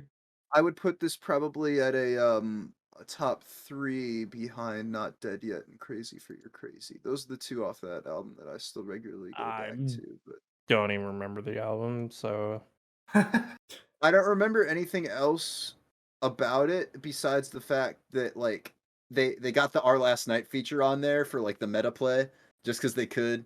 And then the intro had they played some like audio clips of like somebody's talking about they were just a cover band or something like that. Or honestly, the cover band intro is my favorite song. honestly, it's probably top 3. It's probably top 3. I mean, honestly, this is. I'm not like I don't love it, but it's good and I like it, and that's what I want from an original song from any of these like cover bands. Our Last Night hasn't been. They've been putting out some original stuff recently, and they haven't been. It hasn't been doing it for me, but this hits that spot a lot better than any of those Our Last Night singles have. So I'm content. I think they do catchy. I don't know if I want to call it pop rock per se, but obviously it's more pop influenced rock. They do it really well for what it's worth. And I think this is probably a stronger example of that. This song should be clicking with me more than it is, and I can't explain why. Because like I've really been getting more into like incorporating like some rap verses into these like types of songs with bands like Discrepancies and Never Tell that I've been really big on the past 2 years or so. And you kind of get that with the opening verse here, and it's kind of not hitting for me. And I feel like it should, because like I listen to it and I'm like, I don't know. I listen to it and it should work more for me, but it doesn't, which is a shame. We'll see. I'm hoping maybe this leads to something and we get more, maybe an EP. I know they just dropped the deluxe Levels last year, so I don't know if we get another album yet, but maybe an EP with something more like this that gives us more of an opportunity to click with it. If this drops as a standalone single, I don't know how much potential there will be. We'll see. We'll report back. We only got a couple of songs left. Justin, you want to take this next one? Yeah, so there's a band that I checked out last year that we never just got a chance to talk about, which is a band called Savage After Monsters. They Savage recently After Midnight. Savage After Midnight, sorry. And they recently rebranded just to the initials SAM, or Sam's, I think was what they're actually saying it. And they just put out a new track for an upcoming album that just released yesterday at the time of recording this. It's a Way Out featuring, I think, a R&B or rap vocalist named Jelly Roll. Gotta find a way out. I just need to breathe. Looking for a way out. Justin, I'm gonna be honest. This is my least favorite song on this playlist. I don't blame you, to be honest. So I put this on just because a couple of listens, I was like, I like it, and it's also just gonna give me room to kind of talk about the album that's coming up. But after checking out this and checking out the the album, spoilers for the album, it's not much different. Honestly, the two singles that are out, Remedy and Solo, are better in every way, and who knows, we may not even talk about that album next month. But this song in general, I do like the ending part where the lyrics kind of step up a little bit more, but I feel like the instrumentation never picks up. It's funnily enough the difference. It's the complete opposite of the Wolves at the Gate single for me. It's just like the instrumentals feel so bland, where I feel like a bit more energy used in them could have possibly made them stand out a little bit more. Yeah, I didn't really know what to expect because I've never heard of this artist, and I am left indifferent. I've never heard of Jelly Roll either. Surprisingly neither have enough, I. no Jelly Roll experience on my but If you want to check out this band like genuinely, I would definitely check out Remedy or Solo. But honestly, you're not missing I much. would also vouch for that. I'm similarly indifferent to this song. The one kind of comment that I have to make is that it's a little strange how similar this guy's vocal delivery is to Danny Worsnop, and I wonder if that's the link between this song being underwhelming. But maybe that's just me. Like when I hear this song, the main vocalist, not Jelly Roll, but the main vocals of this band sound oddly similar to Danny Worsnop and Asking see it. Alexandria to me. yeah, I can see it. that's fair. Is this the part where Derek gets to take over the podcast Yep. for 2 songs? Yep. Oh boy, oh Let's boy, sit oh back. boy. The Ren Derek for section. short. Yeah, exactly.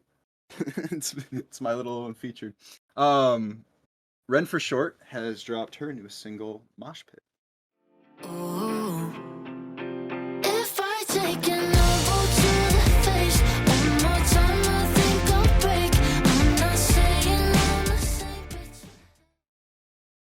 but Kind of a indie pop, alt pop, vaguely getting into soft rock artist out of somewhere who dropped my number 3 EP of last year off St. Dominique. I am upset that you didn't vouch for me to listen to that EP before we recorded the episode. Because after the fact, I went and listened to Virtual Reality, and I think it's Fall Apart, and both of those songs are sick. Yeah. Wait. So, Wait, but Jake, we Yeah, know I how know you this are is- with albums early in EPs. yeah, I know. I'm slowly catching up to it, okay? But I don't know why, but I would like after you talked about it on the episode, something clicked with me and made me want to check out Virtual Reality in particular, and I'm like, damn, this is kind of really fucking good. Yeah. And The, now I'm upset you didn't vouch for it harder before the episode so I could Man, have said no. more on it at the time, but So what I'll do then is I will also vouch in general for the Teenage Angst EP, which has a lot more that's kind of rock driven, faster paced, more upbeat type of songs. Almost much more so than this one, but like more similar to this, I guess. This is about a toxic relationship and how like being in one constantly can feel like you're in a mosh pit of sorts, being pushed to the ground or kicked in the chest or elbowed in the face sort of thing. It's my understanding that Ren for short listens to like scene music. I could be entirely wrong. I feel like she had a personalized playlist on her Spotify that had maybe something like a Bring Me in it or whatever. So it's kind of neat to see that overlap between communities, I guess, sometimes, in the same way that like you'll get I know, like, I think it's Tuck from Fit for a King listens to like indie, after being in a metalcore band. But I like that crossover between communities. And this was my third favorite song of the month, and it's just because I could not get it out of my head after the first time that I heard it. The melody on the chorus is just nuts, and I love her delivery. So this was one of a couple artists last year that just clicked with me, and that everything that I listened to by them, just the vocals and every aspect of it, really really resonated with me, and this continues on that.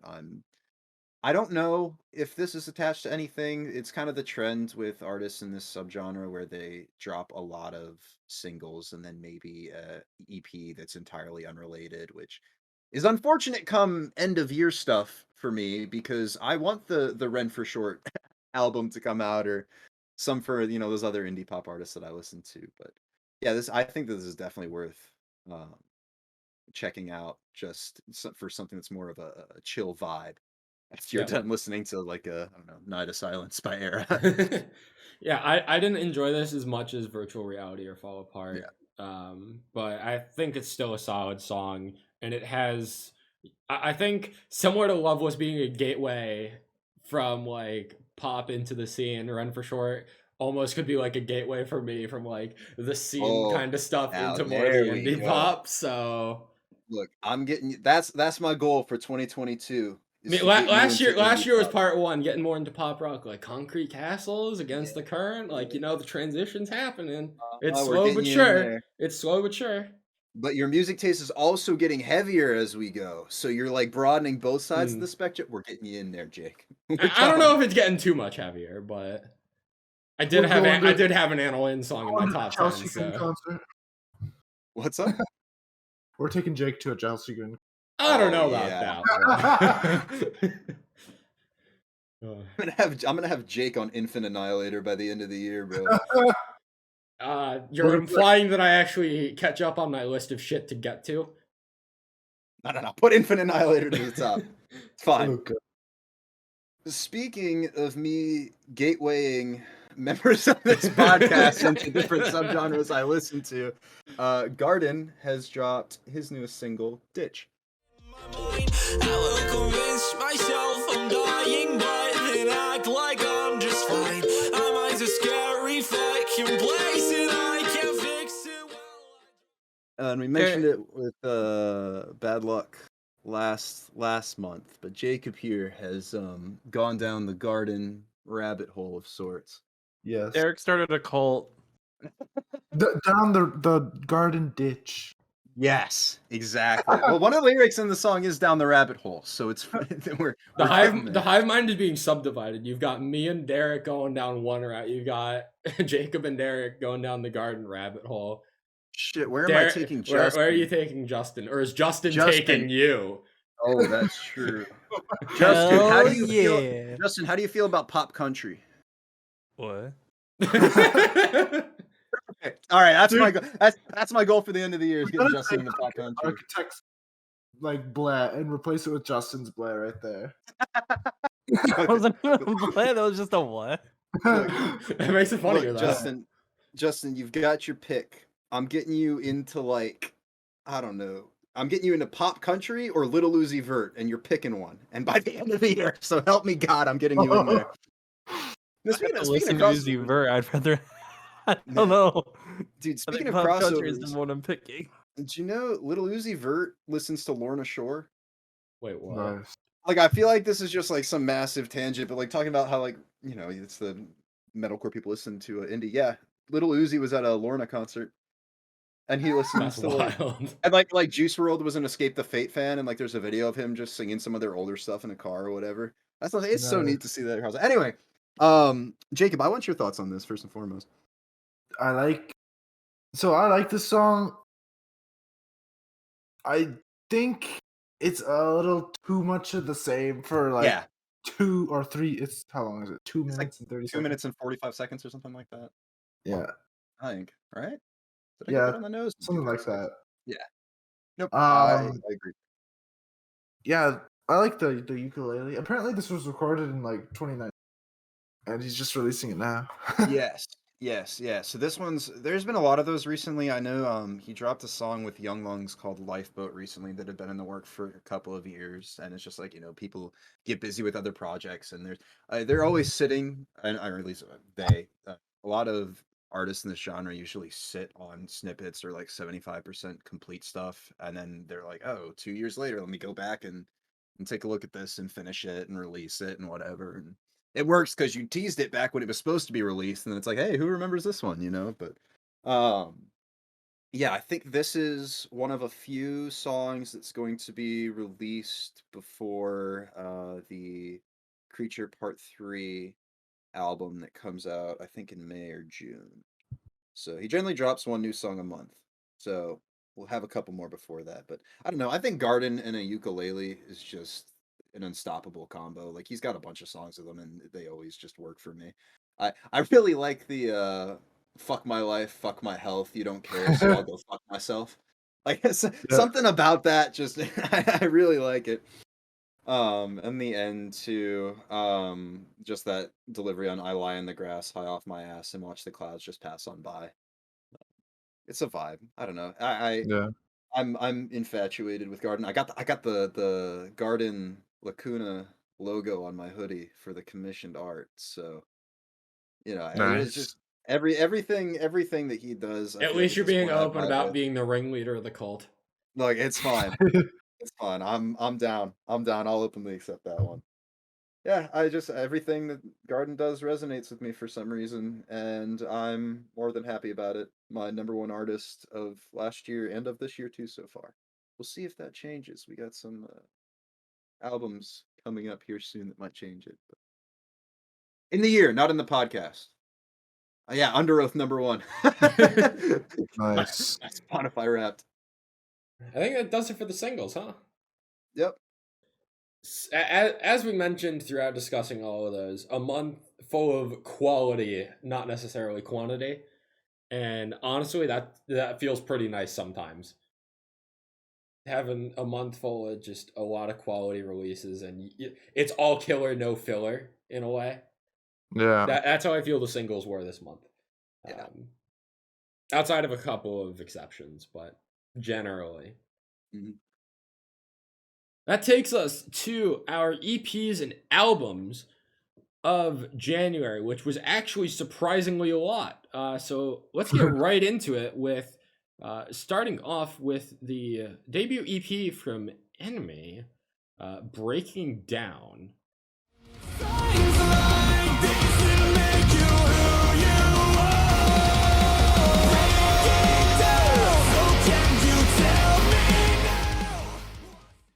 Which is 8 songs and arguably an album, but they've classified it on social media as an EP, so I don't know, it's up in the air.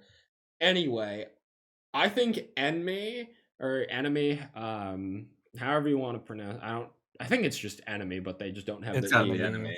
Yeah. I think this band deserves to be way bigger than they actually are. I mean, some of their songs are doing numbers, but like, I'm just imagining like a couple years from now, I could totally see like a tour poster of like Memphis May Fire headlining with ENMY as a support. Like, that just feels like a perfect match to me. They're doing, like, if you're enjoying what Memphis May Fire has been doing lately, I think you will enjoy every single song on this. The production, the mixing, the vocal delivery, the instrumentation, every single element is here on this EP, on these 8 songs. I think there's a couple of weaker songs. I think notably for me being the opener and closer actually Damn and Lost. Otherwise, I think that, I mean, even those 2 songs are still good in their own right. Just the other 6 all outshine both of them. Yeah, I really enjoyed listening to this. Should also be noted that with the release of this album, we only got one new song, Breaking Down, the title track for it, which I thought was good. I thought it was a pretty good song. I'd say my favorites would be Never Enough. Never Enough is usually the best song. Never Enough is the best song on here, I would agree. Deceiver, Clarity, Breaking Down, I'd say would be like my top 4 or 5. Hmm. Also, honorable shout out to Never Healing. I think that song has a really sick chorus. I agree. Otherwise not as good. But yeah, I think Never Enough in particular is the standout here. Sick chorus, and the breakdown on that song goes fucking nuts. It is Um, mad. And as you mentioned, breaking down the title track is technically the only new song here. The rest of them were all released as singles. But I believe we've only talked about them like once or twice prior to this. So Yeah. I figured it was worth highlighting the full EP album here. Highly recommend. It's anthemic. I don't want to necessarily say stadium rock because it's like it's on the verge of like stadium rock and metalcore, where like you could, as I said, you could totally put these guys up against Memphis May Fire, and I think they would fit right in. They got a lot of potential for growth, as far as I'm concerned. Derek and Jacob, any thoughts on this? I did not actually get around to being able to listen to it. Fair It's enough. on my list. I Fair had enough. to pick and choose with Yeah. timing. Yeah. I enjoyed what I heard. I didn't listen to the whole thing. But nothing really stuck with me. If you didn't get to Never Enough, because that is the second to last track on here, I did not. you gotta go hear Never Enough. And I like if you aren't convinced by that one, I don't think anything else on this EP will make you click with it. But yeah, that's kind of it. I will say, as somebody who's very much vibing with what Memphis May Fire is currently doing, you've helped move this to the top of my retroactively go back and listen to list. Just because I'm intrigued. I really wanted to get to it this month, and I couldn't. Sad about it. Yeah. Let's move on. Derek, if I'm not mistaken, you want to take the wheel on this next one? I really do. Fit For An Autopsy have released their newest album, Oh, What the Future Holds.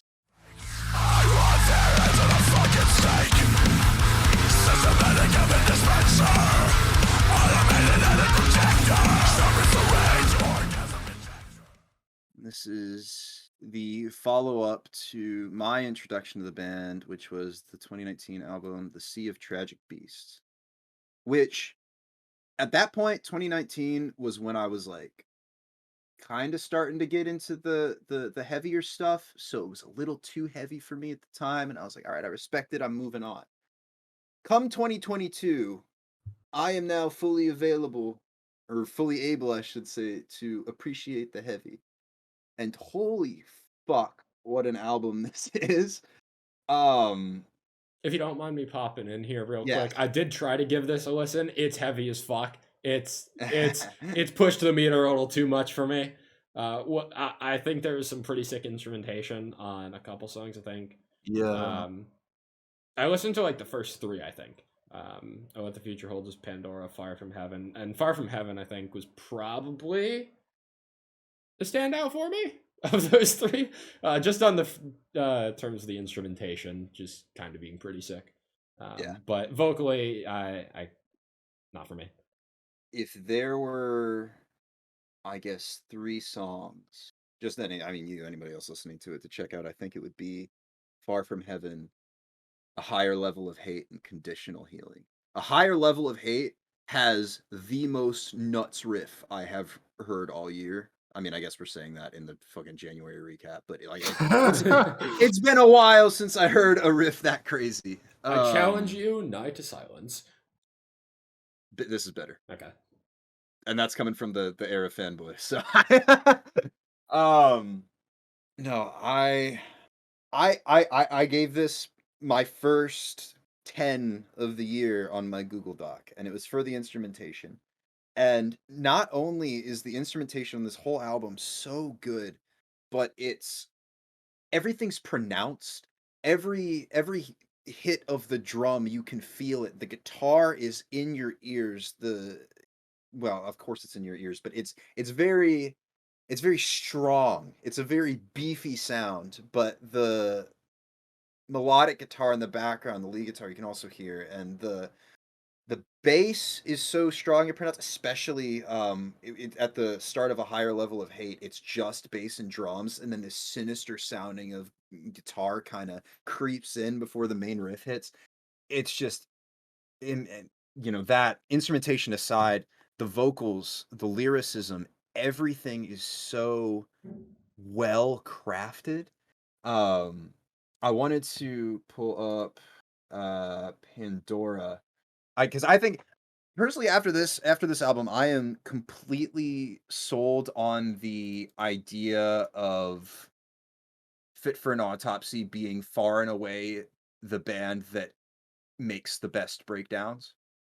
Like I'm staking that claim. And I don't think it's a particularly close race because they have this incredible ability to create buildups. And their mosh calls are always nuts. Like the Pandora, it's wet work on the wasteland, whitewashing the rubble. It's never too many graves. It's always not enough shovels.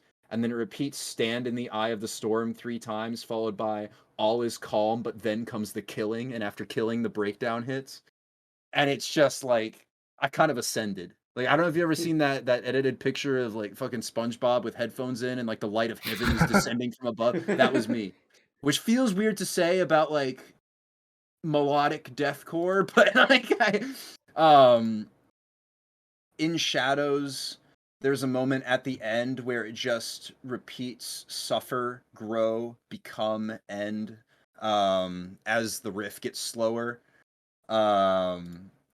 Lyricism and conditional healing, especially which is about, at least to my understanding, about how America treats its. I mean, like this whole album's got a lot of social commentary on it,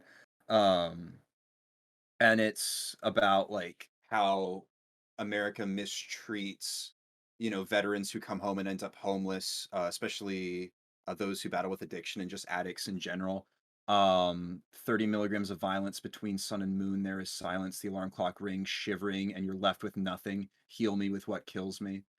And also too about like how we give addicts more drugs that just get them more addicted. And the mosh call for that is a buildup of 30 milligrams of violence, stand for a moment of silence, 81,000 times the light died. How many more mothers have to bury their sons, you sick motherfucker? And then the breakdown hits. And it's just, I'm just like, man, you can't be doing this to me every single time. And then even basic ones, like again, I keep mentioning a higher level of hate where it's just refine, eliminate into just this absolutely nuts breakdown. Savage is crazy. Oh jeez, what's the name of that? The Man That I Was Not is this surprisingly very chill, almost acoustic closer that only really gets into like there's a drop towards the end, but it's just so beautifully done. Two Towers is a journey in and of itself.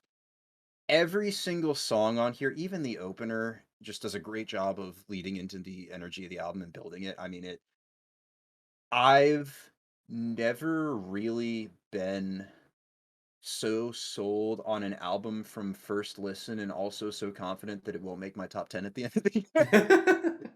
Which I was thinking in my head, like you're speaking about this as like a top 10 album of the year already. it should be. As merit, I'm calling it right now. And if this statement ever changes at the end of the year, then I'll let you know.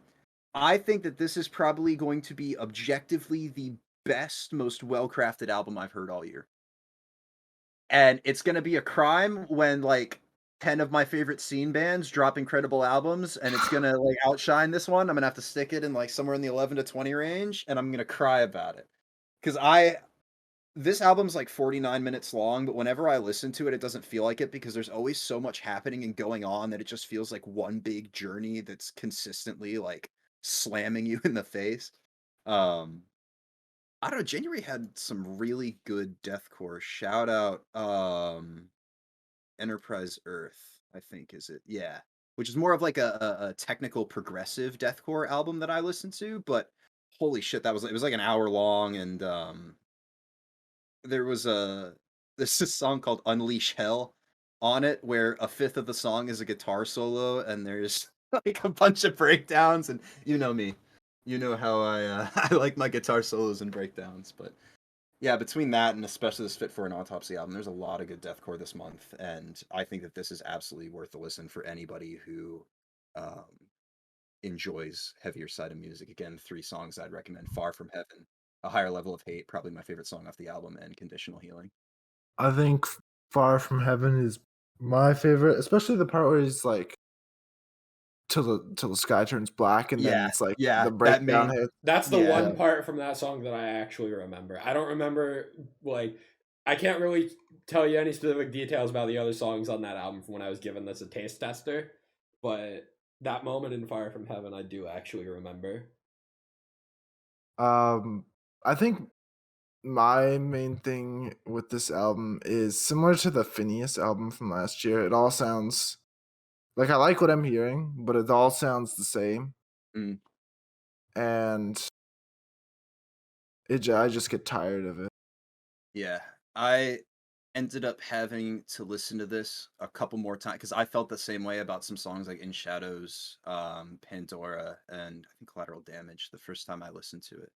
But the more time I spent with it, the more I enjoyed it, and the more I was able to start distinguishing, the lyricism and things like that. And I just, I'm fully sold on this album, and I don't think it's going to make my top 10, and that makes me very sad. But having said that, this is my favorite album of the year so far, and it's just not even close. I've heard 10. So, I think that takes us to our next album. Underoath have dropped their newest album called Voyeurist.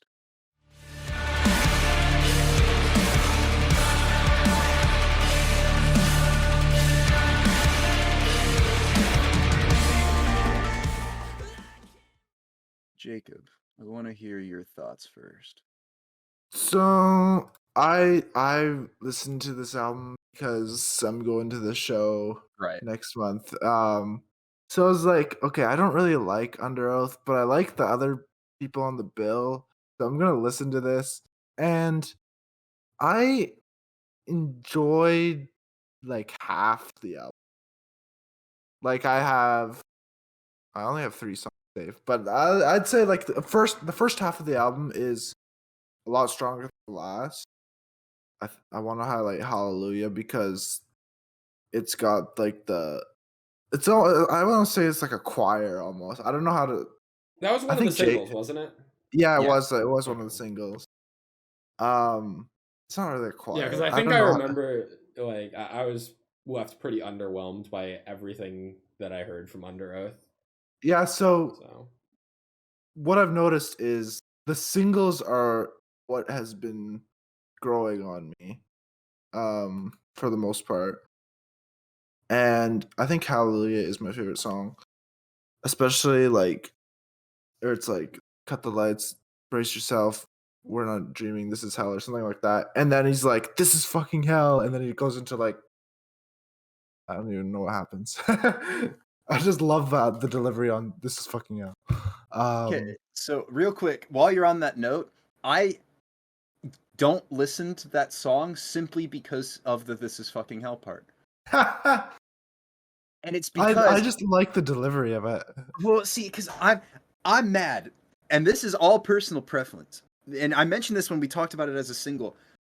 I wanted the breakdown to be him, because they say at the cut the lights, face yourself, we're not dreaming, this is hell.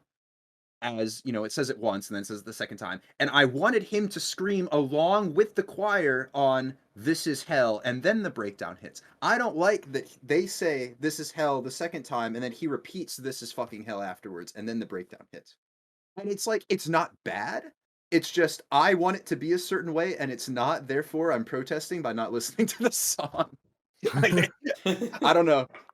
It's one of those things that it drove me mad the first time I heard it, and I haven't been able to deal with it since. It makes me seem like a whiny little child, and I'm a grown-ass adult complaining about this minor thing. But no, anyway, I just thought that was funny that's the part you like the most, and that's the part I like the least. Anyway, go ahead. That is Sorry. quite fun. Yeah, the second favorite track is probably the title, or sorry, not the title track, the intro track. Damn Excuses. I think it's the chorus for me in that song. Mm. Overall, I actually think this is worse than Erase Me, which is probably a hot take because everybody seemed to not like that album. And I think the highs on that album, like, what's an example song? I think it's "I Hate It" is. Oh, yeah, I'm gonna say "I Hate It." Some of the highlights on that album are higher than they are on this album. This seems like a more going back to their old sound before they Yeah. had their hiatus, and I'm not too much of a fan of that, mostly because of the vocal style, to be honest. But Mhm. I think overall, it's an okay album, and I'm not like upset that I'm seeing them. I'll stay for the show, and I'll enjoy myself. I can tell if it happens. Yeah. I think you and I have the exact same opinion on this album as well as on Erase Me, because Mhm. Erase Me was I checked them out in 2018 because they were headlining with support from Dance Gavin Dance, and there's a show in Yes, the I area, remember but that. I didn't end up getting to go, which I was very sad about. But I figured I needed to know some Underoath if I was going to go for the Erase Me tour. And there are a couple good songs on there, and like you said, I think the highs on that album, like that I still revisit, are better than any of the highs on here. Um, for me, my favorites were No Oasis and actually the closer, Pneumonia. I really enjoyed a lot. I Pneumonia's probably my favorite track on here. I like that song. I think it's too long. I thought so too, and then I listened to it a couple times, which obviously took a while because it's 7 minutes long. But I liked it. I guess everything else to me felt very okay. I liked the Ghosty main feature. I was just It about was to say I okay. think it's weird. It is. It feels a little out of place. You Yeah. know. I also wanted to run something by you. How do you feel about? I'm pretty sure I'm out of what is that called? I'm out of luck and I have no friends or whatever. How would you feel about that as the opener over Damn Excuses? Uh, Because that to me had more opener energy than Damn Excuses did. Like it felt like it had distinct sections that built on one another, and no, I'm gonna say no because it's boring. It okay, won't get your yeah, fair. attention. Fair enough. That is that is a fair assessment. Yeah, I don't know. I guess I think that's a very. I don't think it would be good to lead with it because it's boring. Me honestly could put it like at the end of the album. maybe. Yeah, I because don't it's know. got a long build up. I don't know. Yeah, it felt like a really strange track 3. Because it felt like it was trying to explore some concept a little bit, but it didn't. It was like Hallelujah didn't lead into it. It was just kind of there. It's like, well, okay, I guess. I didn't I didn't end up skipping anything on here listening to it. I listened to it front to back. It existed. I've listened to another Underoath album. It's probably my or second favorite Underoath album, but only because I don't like their Yeah, older stuff, I would like you agree. said, I would agree too. So, yeah, I don't know. It's okay. Yeah, actually, I'm pretty sure I'm out of luck and I have no friends. Um, it's good once you get to like the 2 minute 30 mark. Yeah, yeah, yeah. An okay album. I'll echo Yeah. that. I'll echo that. I think that this is definitely one of those where if you saw it live, or a band, like if you saw them live, it Mhm. might click. Like they Underoath gives me that energy. I don't know, and I think it's just because they've been along or around for so long that there's got to be a reason, Mhm. which means that their live performances probably go nuts and draw people in. So I'm hoping for you that A, your show doesn't get canceled, but B, maybe you can hear some of these live and it'll sell them on you, and then you can come back and sell me. I hope so. Jake, I want you to tell us about this next album. I'm down. Let's talk about this brand new album from new band we have not discussed on the podcast before. Set Your Sails have dropped their brand new album, Nightfall.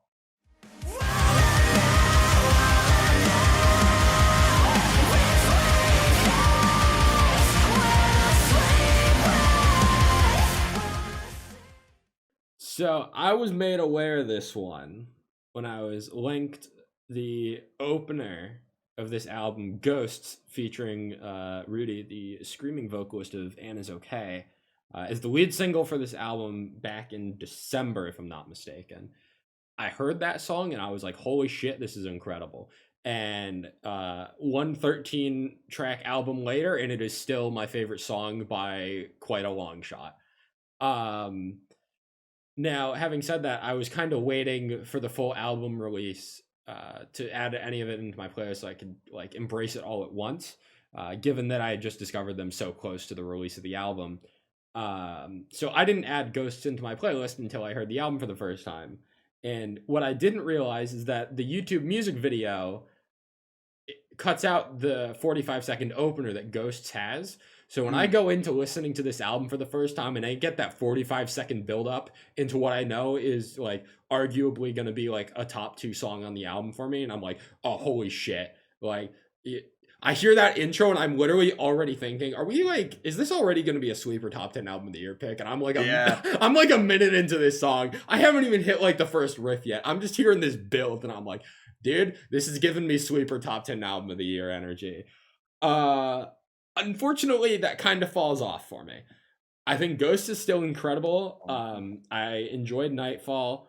And then there's like the whole middle stretch of the album feels really drawn out and unforgettable. Not to say that I didn't enjoy it, because I still have every single song in here in my playlist, and I can play this album through front to back and not have any complaints. But when I'm specifically trying to listen to something, those like middle 8 songs are not very memorable for me. They lack those like wow moments, you know?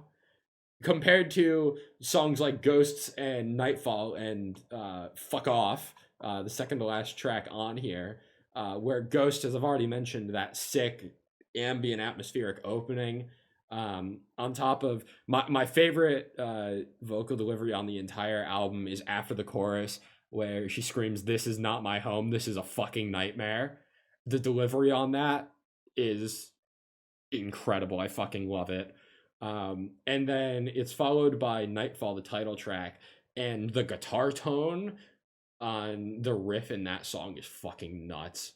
It is so low tuned, and I fucking love it. I don't feel like generally like low tuned guitars like that do a lot for me, but for whatever reason, the tuning of the guitars on Nightfall just hits different for me. And you also get another feature in that song from I'm not too familiar with him, but Who, Andy? yeah, Andy. That name's I had to bad pull up the familiar. Spotify.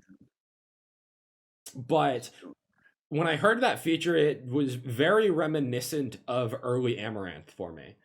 So I think that's probably why I enjoyed Nightfall as much as I do. It brings me back to like those first 2 Amaranth albums, which are like almost a fucking decade old, which is like fucking ridiculous to think about. But the way that his screaming vocals come out is definitely very reminiscent of songs like The Nexus for me, from Amaranth. So that's probably why I enjoyed that track so much. And similarly with Ghosts having the And Is Okay feature and whatnot. And then, as I said, the middle kinda, it's forgettable. It's not bad, but it's forgettable. I think I've already said that. I just want to reiterate. And then we get to the last 3 with Reason, Fuck Off, and Shallow. Shallow actually being a cover, I learned. It's a cover of a Lady Gaga song, which I did not know at first. Really good cover, though. I really enjoyed that. But I think of those last 3, Fuck Off has to kind of be the standout, because like, how can a song called Fuck Off not be a standout in a way?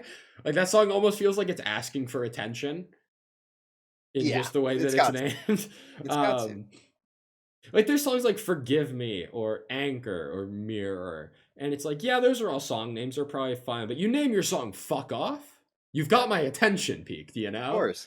And the song delivers. It's a 2-minute just fucking melter of a song. It's just like, fuck off, run away. I'm pretty sure the chorus is fuck off, run away, we didn't want you anyway, or something like that. And that song went immediately into my I'm fucking pissed playlist, because how can it not? But yeah, I think outside of the first 2 tracks, which are both actually singles, Reason is probably like the most typical song that actually stood out to me on here. I think it has a really solid chorus.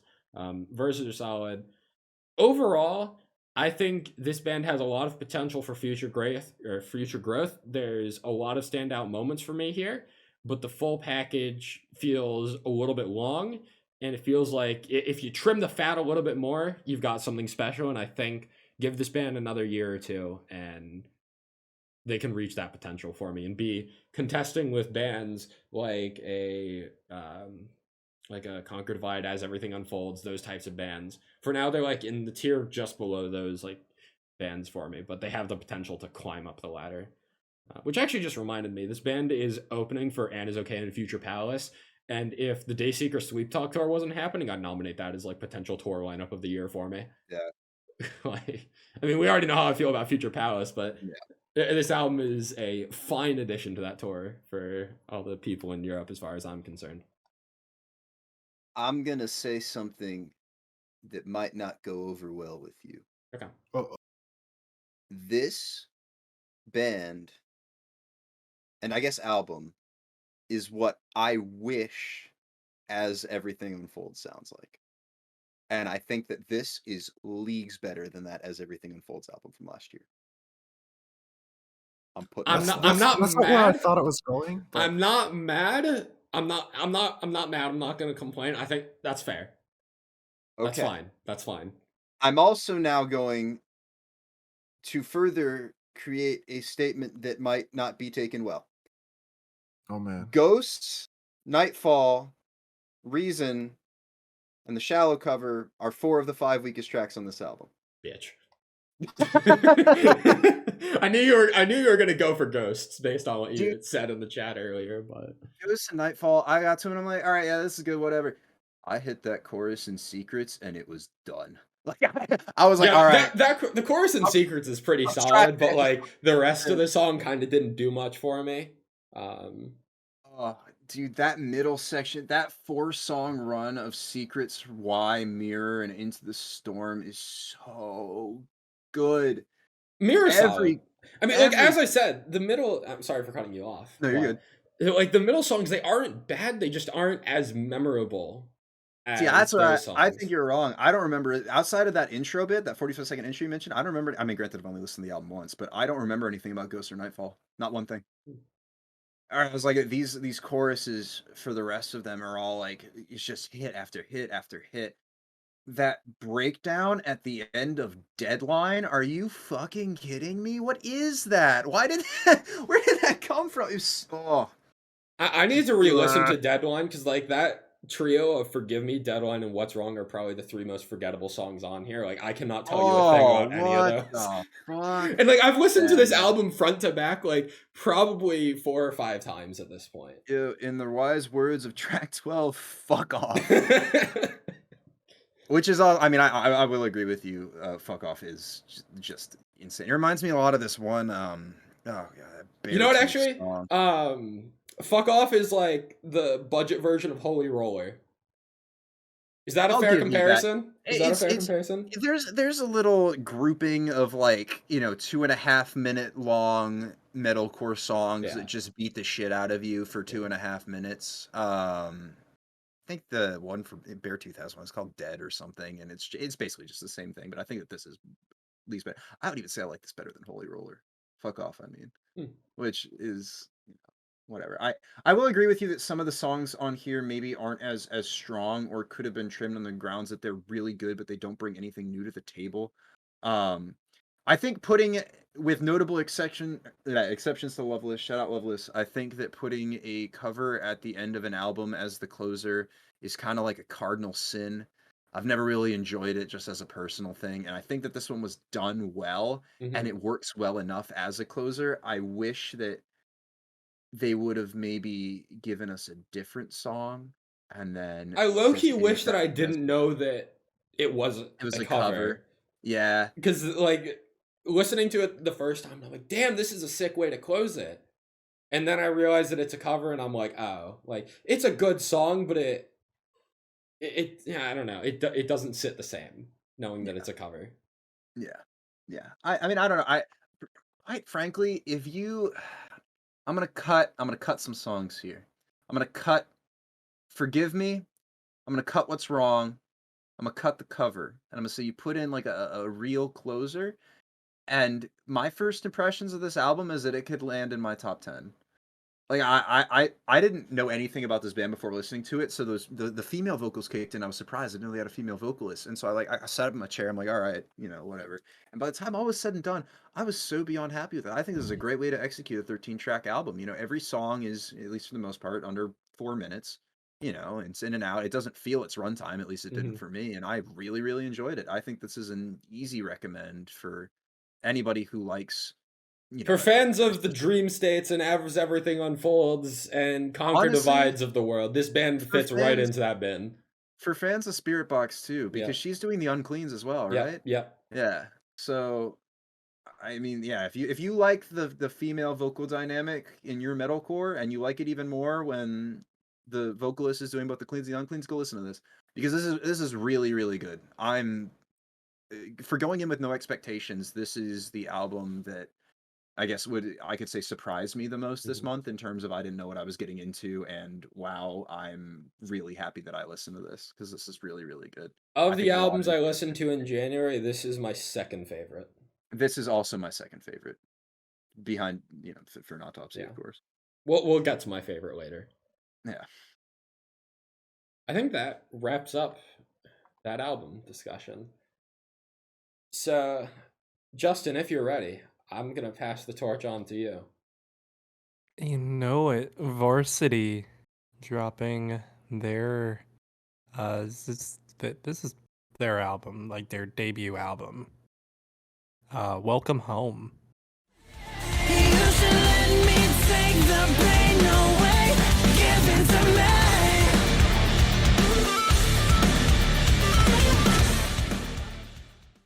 And I say debut, and it's totally not. It's actually their third album. I lied. Sorry.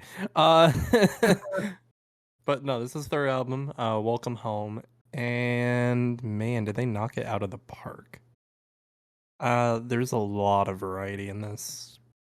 I think I'm just gonna get my opinion out of the way first. I feel the same way Derek feels about Caskets, where I like what I'm hearing, but it's just like I need a little more, Mm-hmm.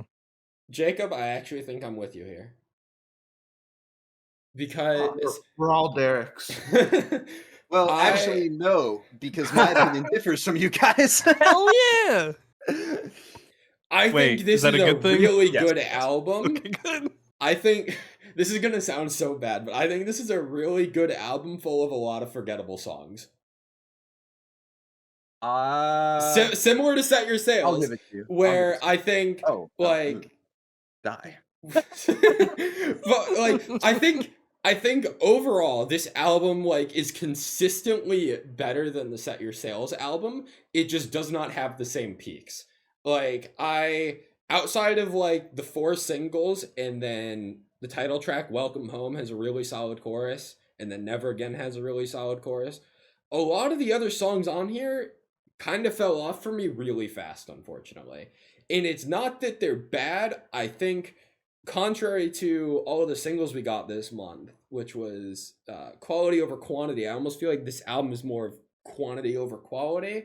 Not to say that they didn't care about the 14 songs on here, but a lot of them don't stand out the way that I want them to.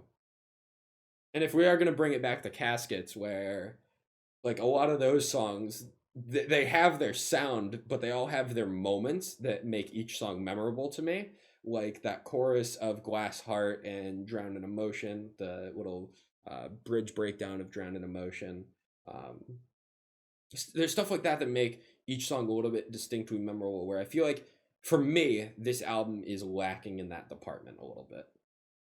See, the Not problem to say is that I didn't like this album, because I very much enjoyed this album. But it doesn't have the staying power that I was hoping it would, and it certainly would not have made my top 10 albums of the year, which I was thinking it had a shot at doing before it got delayed. The problem with Caskets, I think VRSTY kind of solves, is I think Caskets, a lot of their songs is very similar. Instrumentation with vocal delivery, like vocal range. Whereas in this one, I think Joey does incredible job with not only mixing the R&B with rock, but also a little metal here and there, especially in Lovesick. Like that is easily my favorite song on the album in terms of like general scene music. But We Always has actually been like the one that I've had on repeat the most out of the album, just because I love the vibe in it. It's very catchy. King of Pop is also good. Hush. I feel like there's a lot of variety in this song album. I wouldn't say it's a good complete package just because of that issue that you've got with quantity over quality. I do think some of these songs can be left off and you wouldn't be really missing much. Personally, for me, I think that would be Only Sad and Gravity. But Yeah, that may I would be just probably. because I I haven't would gone back to probably. them. no. That's only because I haven't gone back to definitely- them. That's only because I haven't gone back to them. That's not I saying would they're bad or anything. probably go for Hush and Only Sad. I would Oh God! Those are my two favorite songs. need to. Hush, I love. Hush is really good. But Only Sad, I feel like I have to get back to because I haven't given the album a full listen again. I've only had spinning the 4-track lineup of We Always, Welcome Home, Lovesick, and Hush. Man, I actually, one last thing I Oh, want to mention. I do want to yeah. make note that when I say it's quantity over quality, I want to emphasize that I don't have problems with albums that are 14 or 15 tracks long. Like we're getting that Bad Omens album later this month in February, and that's Yep. like 15 tracks, I think. I don't have an issue with that if there's like a lot of songs on an album. But to me, a lot of these songs struggle to distinct themselves, and that's where my problem lays. Not in the amount of songs, but in the quality of each individual song, so to say, to produce memorable moments for me, which is a very individual type of thing. yeah, I'll echo that, but I think my choices would be a lot different. And I mentioned every single time we talked about one of the singles, and it was that I had a lot of I guess hope for VRSTY to, you know, when Black came out, I'm like, this band is going to become something special, and I can't wait to see what the album does. And we got Finesse, Soul, Closer, and Sick as singles, right? The first 4 Yep, tracks in yep. the album. I wasn't sold at all. I mean, I didn't spend really any time outside of the first like couple of listens to those singles. And honestly, I think if I had to cut anything from the album, it'd be the first 3 tracks. I think that they're the weakest ones on here by far. I I had low expectations going in, and then I passed Sick, and Sick, I believe, was the first single, Yeah. right? Mhm. I didn't remember much about it. Going back to it and having spent time away with it, it's actually pretty good. Yep. And was the first track on here that I saved. Um, if I had to make a 10-track album, I'm cutting Finesse, Soul, Closer, and Paranoid, and suddenly, like, if these songs stick with me the way that they have, then this is also entering, like, the top 10 discussion.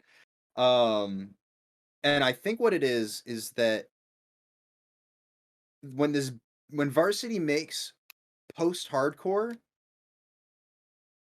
they're just throwing themselves in the ring with every other post-hardcore band that's got a really good singer and talented instrumentalist. Where, you know, something like a Caskets, where, you know, everything sounds good, but there's I a see lot where of you're other going bands here, and that I'm sound totally like them. agreeing. I'm totally Yeah. agreeing. Yeah. So, contrary, when you get songs that have that R&B influence, like Hush, Only Sad, you get something where there's electronic influences, Sick, We Always, I think Hush to an extent as well, Only Sad, that suddenly when you throw these extra elements in, this band has swagger, is what it comes down to. I mean, King of Pop especially too, I think is an incredible example of that. I need to spend where more I think time with that song because I remember that being like a solid song that I just don't remember very much about. one of the lyrics, at least if I remember correctly, I don't have them pulled up, but it stuck with me when I listened to it earlier, was that it's like I'm irreplaceable is what song. And it's just like, all right, talk your shit. Like let the people know. And that when they lean into that more, because obviously like there's a lot of R&B influence on his vocals in general, but the styling, especially stylistically, Hush is I think the best example of that. That when they lean into that, when they throw in the electronic elements, even if it's something shorter like having a higher pitched vocal support in the chorus, I'm a whore for that shit. I'm gonna be honest with you guys. I mentioned with it when we talked about Of Mice and Men, when it was like, oh, I want the audio clip. I want the higher pitched electronic vocals supporting it in the background. Give me that shit all day, every day. I'll eat it up. I got that. I got that. And I dude, do not follow eat it up with the yo. You gotta be kidding me. No. I was gonna say something. Oh, hit me. I was gonna say you told me to talk my shit. You were like, eat it up, yo. No, I was gonna say you are making me want to listen to this album again, like with a different perspective. Like I wanna go back and I'm like actively like, oh damn, you're selling it to me right now. Good. I can't believe I'm the one selling you on a VRSTY album. Yeah, I didn't like Justin, the come singles. on. What's happening? How did we get here? What the fuck?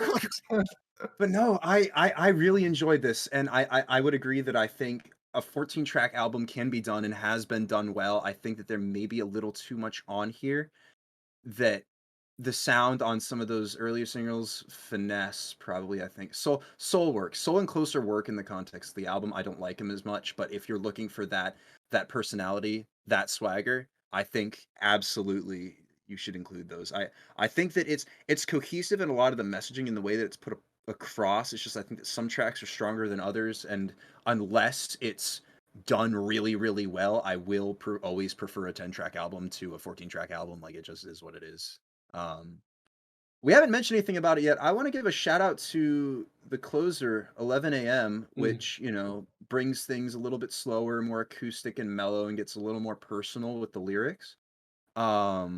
That I thought was really well done, and honestly a really, really good closer. I really enjoyed that as a closer. It's not one that I went back to. I saved it. Fuck that. Well.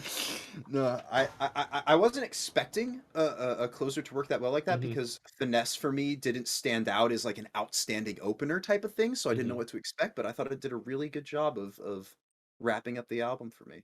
Yeah, generally a lot of like piano ballad closers don't do much for me, but 11 a.m. is one of the shit. 11 a.m. Usually if you have a piano ballad closer, you need it to build up into like the rock, like you need to bring the guitars and drums back in by the final chorus to sell me. Yeah. Just like a straight 4-minute piano ballad usually doesn't do much for me, but this one kind of worked for me. I enjoyed it. Not one that I revisited all that much compared to the other singles. I'm throwing the callback to Do You Feel Okay by Picturesque, because the closer on that album was Day by Day, and that is like to date probably one of my favorite closers I've ever And that heard. was one of the like 2 songs on that album I didn't like, so my point stands. Man. But anyway, yeah, I guess I think that there's a lot of variety here. Sometimes it doesn't work, but for the most part it does, and for an album that I came into feeling that I was 0-4 on singles and losing interest, this has entirely sold me on being able to say I am a VRSTY fan, and I'm overall really, really happy with this album. I'm also I said a lot negative about this album, but I'm really happy with it as well. It's not the top 10 album of 2021 that I thought it could be, but it's still really solid album. It would be in the borderline, like probably. Well, no, this was supposed to release. It was supposed to release last year. Yeah. It was supposed to release in November, and then got delayed. If it released in November, like I was nervous that this album's going to get delayed to January, like what happened to Anna's Okay in 2020, where it's going to get delayed to the next year and then not make the top 10. But I think hearing it now, I don't think it would have outdone my top 10 of 2021. So it being delayed is not the end of the world for me. This is only marginally behind Set Your Sails as my 3rd favorite album of the month. Marginally. And for how much like negative I had to say, that might come as a surprise, but that's more so just me being critical in the sense of I had very high expectations that weren't met for my taste. I got you. Yeah, and meanwhile I had no you had the opposite. And then I get to give it praise, but yeah. We got another Justin album coming up next. Justin. It might be the Justin album. Yeah. There's a few coming up this year. I'm just accepting I'm fully fucked this year. First of many, Valiant Hearts with their third album, Yonder, the end of the trilogy that they've set out within the last 3 albums. Down the black hole, not even Alice knows how deep a wonderland goes. Down the rabbit hole. I'm gonna step back for a second. You guys take it away. Hmm. Who wants to disappoint Justin first? Now that's the real trust me, question. I was fully ready to go into this being the only one that was like all for it. So, if you guys like any songs off of it, I'm all for it. All right, I you know do. what? All right, let's start with this then. Let's start with the best song of 2022 so far, and it's Vertigo. Oh, easily. Holy fuck. It's so good. Valiant Hearts drops 3 underwhelming singles, and I'm like, damn, this band's gonna stay. This Wrong, band's but gonna continue. stay, only having one really memorable song for me, and that is Color Wave off of that 2019 album Odyssey. Also wrong, but continue. I know. Vertigo comes out at the beginning of January is the final single. And what's that image you reference with SpongeBob and the light shining through the Oh, window? yeah. That is me when I listen to Vertigo, dude. Holy shit. It is 5.5. It is some of the best 5.5 minutes of music I've heard all year. Excluding listening to songs from my best of 2021 playlist that I had on loop for the first few weeks of this year. It feels so good to finally have a Valiant Hearts song that I can say that I adore in every way. I know I said that I love Color Wave, but honestly, going back to it, Color Wave pales in comparison to how good Vertigo is. It's just every aspect of Valiant Hearts that didn't work for me in any of the other like fucking 12 songs on Odyssey and the other like 11 songs on this album that don't work for me as well. It is like you take like 5 seconds from every single one of those songs that actually work for me and you put them all into Vertigo and you've given me a masterpiece. I'm in love. I feel like that was a very open-ended way to talk about it, but more specifically, the way that Vertigo opens, that opening riff is sick. I really enjoy the verses, and then the chorus is really what sells me. A lot of the times it's the chorus of Valiant Hearts songs that don't hit as hard as I want to, but the chorus in Vertigo hits exactly the right spot for me. And then you get to my favorite moment of any song that I have heard this year so far, and honestly this might last for a couple of months, because the breakdown of this song goes fucking nuts. Where it's down the rabbit hole, you're burning through your soul, drifting through the dead of space, our hearts all turn so cold. And then bodies turn to stone, yet more fragile than cathedrals made of stained glass windows. And then you fucking do it again, where it's like down the rabbit hole and Tom Byrne does his screaming thing, and it's fucking incredible. I fucking love Vertigo, dude. It feels so good to finally not disappoint Justin at least one time. I do appreciate that for myself. Other than that, I will say that this is my favorite Valiant Hearts album over Odyssey. I still have not listened to Wanderlust, but I enjoyed this a lot more than Odyssey. It's a lot more memorable than Odyssey for me. Some other solid songs on here. pains me. Elysium I really enjoyed. Elevated Being was better than I remembered it. Flourishing, however you want to pronounce it. Flourishing. It's flourishing, but it's spelled Latin. Interesting. It's the Latin spelling, but it's pronounced Flourishing. flourishing, Okay. like FLOURSH. Got it. Interesting. I really enjoyed that song. That song had a lot of cool moments. Unrequited Love was another one that stood out to me, particularly in like the very bouncy chorus where it's like up and down. And then I think the last moment that I really want to make note of here is Welcome Oblivion. I was not vibing with that song, and then like 2.5 minutes in, we get that breakdown. And suddenly I am fully invested into this album again, especially considering that you get that gap of Phaedra and Supernova, which are two of my 3 least favorite songs on here. And then for Welcome Oblivion to start out underwhelming, I've like zoned out of the album at that point, and then that breakdown of Welcome Oblivion gets me back into it just in time for Vertigo to blow me the fuck away in the following song. So yes, I don't love this album, but also yes, this is better than I had expected it to be, given what the singles showed me.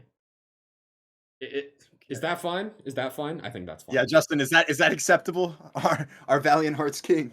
One we get last to- thing I forgot to mention. Daedalus. Daedalus is everything that I don't like in a Valiant Hearts song. So, oops. Aw, my heart. Yeah, I could See, I was gonna compliment at least you're Like- say it, and then you Yeah. had to diss one of my favorite songs in the album. And No, because like Elysium's a fantastic now we're opener. back down, just down a peg. Elysium's a fantastic opener, and I'm like, okay, there's some potential here. And then Daedalus happens, and I'm like, damn, I remember exactly why I didn't like Odyssey again. All right, that's all. That's actually all now. All right, boys, which one of you's next? Jacob, do you want to go? I didn't get this. All right, Ah. Derek, you want All to right, go he gets a now? pass. Yeah. I thought you were gonna say that he was the most disappointing one of all because he didn't get around to it, No, I'll come to I'll him take later. it. I'll take it. and he gets a pet. Oh, I know I'm about to be most disappointed. Then damn, I was hoping Jacob would take one for the team. So I didn't. I've been with you on this Galleon's Valiant Hearts journey since way Speaking of back. Galleons, apparently they have another album coming out Yeah, this year. yeah, and of that's course they fucked. do. I knew most. I thought Tom it was Byrne is done a by the fucking time- madman. Yeah. We found this back in what 2018, right? Like Yeah. fall 2018. Yeah. So I've been with you. You have taken off on the Tom Byrne hype train. Uh-huh. I have not. Uh-huh. I will say that maybe it's the third album for both of these projects. I think that what I've finally been able to have are 3 consistently good songs from both the third Galleons album and the third Valiant Hearts album, which I am happy with because prior I didn't have any that really stuck with me past my initial listen of the album, give it a month in rotation, whatever. I mean, to be fair, I also didn't like Metropolis off of Galleon's second album, so it's fine. Yeah. My 3 favorite songs off this album are Elevated Being, Wind Waker, and Supernova. I think if I had to order them, it's probably Supernova at number 1, Wind Waker at number 2, and Elevated Being at number 3, which I know is maybe a little interesting because I know Jake mentioned that Supernova's in his bottom 3 and Wind Waker's in your bottom 3, right? My opinions change. We'll get to that later. Okay. Um I'm just building up the mass Yeah. suspense of like. So the part of where I think the album falls off for me, I think the first and foremost thing that I need to establish is that I think Vertigo's a bottom 5 song on the album. Bitch. And I'm really sorry for that. I don't like the chorus, and it's not clicking with me. I tried I got because I lost know you in guys. the vertigo such Yeah, a I'm long good. time ago. I'm good. That just reminded me actually I'm that surprised. Vertigo I don't name know what's drops clicking on Mission that. Control. And if you remember, Mission Control is one of my favorite songs of 2021. So all I'm saying is Yeah, I think Continue. for me, Justin, you were saying like what isn't clicking with me. Yeah. I think it's the delivery. And it's like that with the I'm lost in the vertigo part, his range doesn't really go up any, and so I want that chorus to soar, and for me, even with that second bit of the chorus, it doesn't do it. I'm just not in with the delivery. And I think what it comes down to is that I think there are moments on here that demonstrate how good this project could be. I mean, you have like the electronic stuff in Elevated Being, right? You've got this nuts ass breakdown in Welcome Oblivion. And I think hearing that breakdown of Welcome Oblivion made me have a weaker opinion of this album because there is a bit in Wind Waker where I think a breakdown fits perfectly. and it's towards like the 2.5 minute mark. I think it's after the second chorus where it feels like there should be one, and it wasn't. And I'm like, all right, this is not the Swancore project. This is the post-hardcore project. He doesn't need to have the breakdown. But then you get breakdowns of Welcome Oblivion, and Vertigo, and it's like, okay, well, where was this in Wind Waker? Like the build was there. I think I'm with and it you wasn't on there. Welcome Oblivion because, like, as I said, like I'm like zoned out of the album, but then the breakdown of Welcome Oblivion hits, and I'm fully back in. And I'm like, where has this breakdown been in like the rest of Valiant Hearts' discography? Yeah, Supernova for me is like I hate to make this comparison every single time, but the vocal influence is so strong that I can't. It's like prime post-hardcore Johnny Craig in Supernova, and we get that a lot too on that most recent Galleons album. And he's got the clean side of his vocals, but then he includes the rasp, and it just works so perfectly. And there's elements on each of these songs that works really well, but I think I don't like the way in which the songs on this album and for this project are crafted.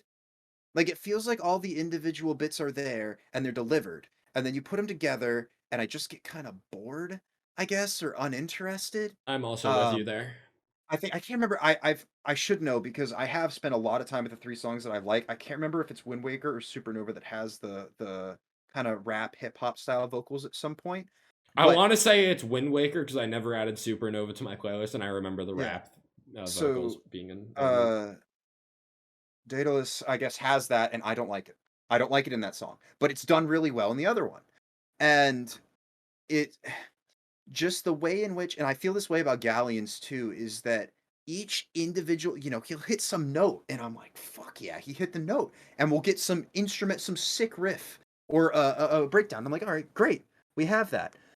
But the song as a whole and the album as a whole subsequently doesn't come together for me, and it's just like even at the end of Elevated Being, for instance, a top 3 song off the album for me, one that I don't see leaving my rotation anytime soon. I want at the end, the last 20 seconds, I want those vocals to cut off. He repeats the chorus, he does that, he leaves it, we get the instrumental bit with the electronics, and it ends. And it feels like it could be a great ending. And instead he includes those 2 little last vocal parts without any of the electronics at the end, and I just feel like I've been effectively musically blue-balled, I guess would be a good way to put it. And that's what it is. This album feels like one big musical blue ball. And it's just the way that the songs are composed for me. And I want to like it all more than I do because the parts are all there and the individual bits are all there, and then they come together and I'm not feeling it. And That pains is a perfect way to sum up exactly the same thoughts that I have on this album. All of the elements are there, you put them together, somehow it doesn't work. Yeah, and I think we're on an upward trajectory because, like I mentioned, I didn't save anything off the first 2 Galleons albums or the first 2 Valiant Hearts albums. We've got songs now. And I think, especially for this project, he's figuring out more of what he wants to do and where he wants to go. And I'm excited because I think that this is the end of that trilogy, right? Like Yonder's the final cap to it. So going into this 4th album, which God knows could drop this year because Tom Byrne never rests. Maybe it's something that he explores a new side of the project and I'm able to be sold on it a bit more.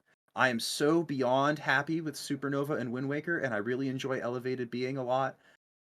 I want to be able to say with the next Valiant Hearts album, I like more than half of this album at least, and I was consistently engaged all the way through.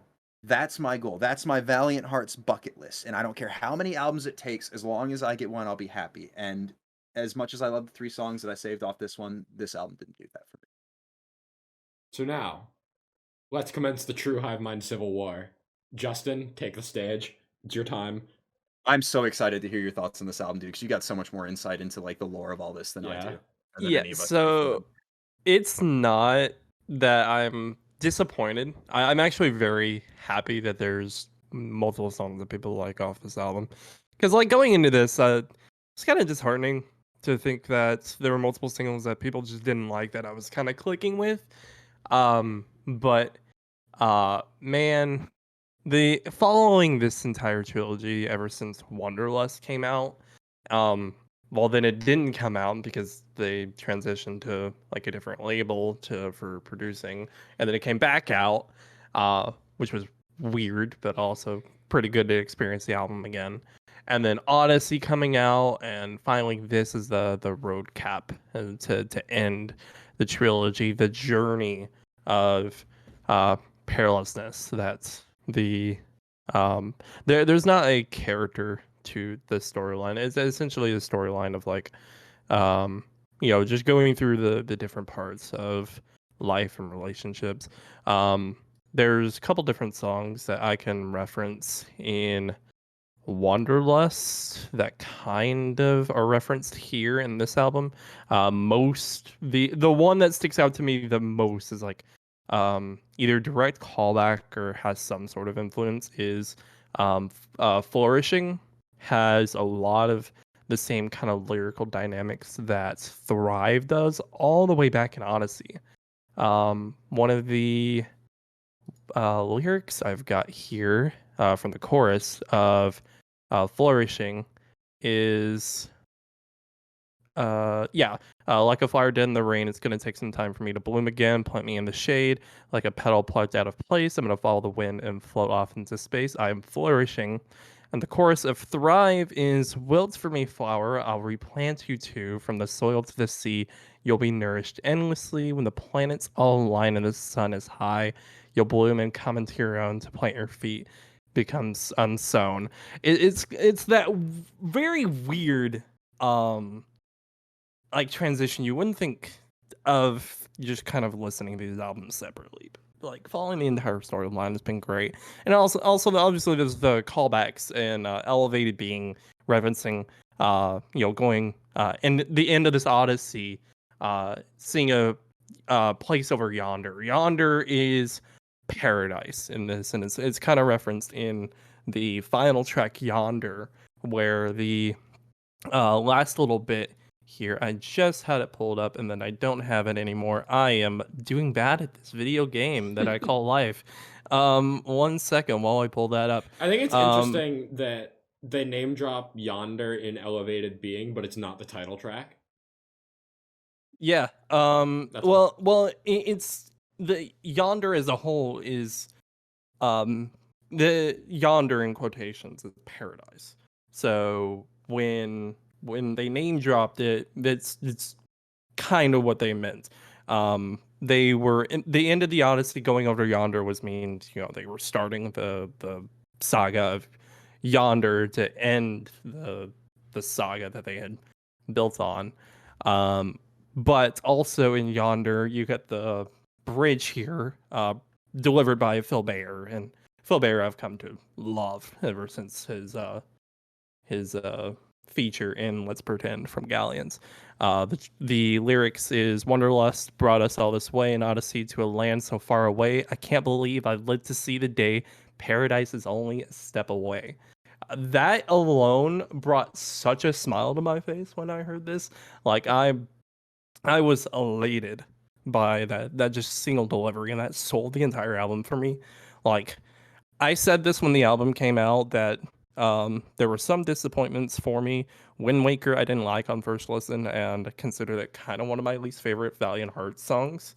And Karma is kind of unfortunately the weakest single. And Phaedra I haven't gone back to a lot, unfortunately. But everything else just hits a separate mark for me, and why I adore Valiant Hearts and the difference in post-hardcore that they bring. There's a lot of variants that they were attempting for this album, and you can definitely see compared to Odyssey, where Odyssey kind of some of the songs definitely felt the same, at least the same kind of dynamic range. I can definitely echo what you're saying here. This definitely feels like an evolution from Odyssey. Yeah, I'll agree. And it also makes sense for this to be the end, so they can try a bunch of stuff new, see what clicks, and then for the next album, who knows where that storyline's going to go. Now that they're at Yonder, now that they're at Paradise, is it going to be what they hoped for? Is it going to be all roses, or is it going to be an apocalypse? Essentially, it's the storyline can go anywhere, and there's a lot of different callbacks that I could reference. Some of my favorite songs here, Elysium is a really good opener. Not my favorite opener, This is actually, I would say, of the 3 albums, my weakest opener, but that's because I love Wanderlust and Alaska so much. I did like how Elysium referenced Alaska in the first verse, saying the cold temperatures of Alaska with mercury dropping below 0. I thought that was clever, and can kind of continue on that journey. But everything else in this album is so good. You guys already mentioned very good things about songs individually that I'll kind of echo. Supernova is really good. Vertigo, man. Like, I put that Twitter video out that, like, it's so good. That, I never listened to the teaser of Vertigo. I remember that you were hyped after listening to the teaser of Vertigo. I withheld myself because at that point, like, I wasn't very invested in this album. I was like, it's a Valiant Hearts song. I don't need to hear the teaser. It's just, I haven't been clicking with these singles. Vertigo comes out in the full song, and as I said earlier, that song made me transcend. It's perfect. It is one of the better Valiant Hearts songs that I've listened to in the last couple of years. And it's easily like one of the most replayable for me. But I will say the one that I've been going back to the most is Unrequited Love. And that's because some of the ending dynamics with that. And again, I didn't have a page open for me because I'm smart and don't become planned. But it's like the bridge where it's your mind's a temple, but it's barren. Your word's familiar, but it's so foreign. Why do we plague ourselves with familiar tells when we're all doing is create our own hell? I feel like that's honestly like a direct callback to what's been going on these last 2 years.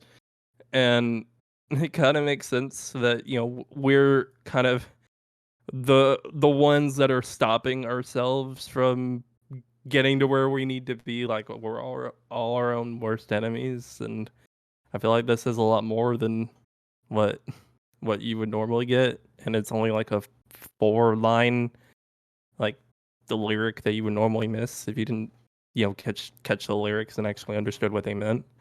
That's just a lot of little hidden details. I'm so happy with this album.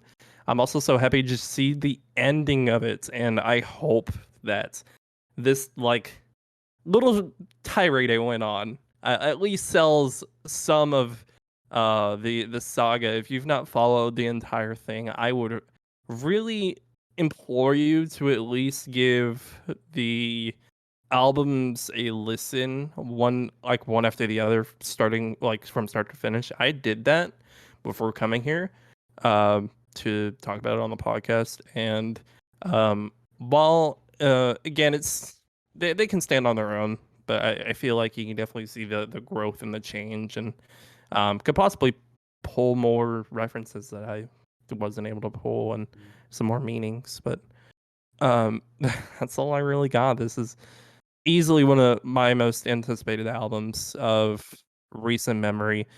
I won't say it's a top out, like it's a, I won't give it a place this year because there's a lot of bands that are releasing some good shit this year that I'm But you're also saying anticipating. that, like, hypothetically, if this is your album of the year, none of us are going to be surprised, right? You wouldn't, the name Valiant Hearts, you guys wouldn't be surprised in anyway. Yeah.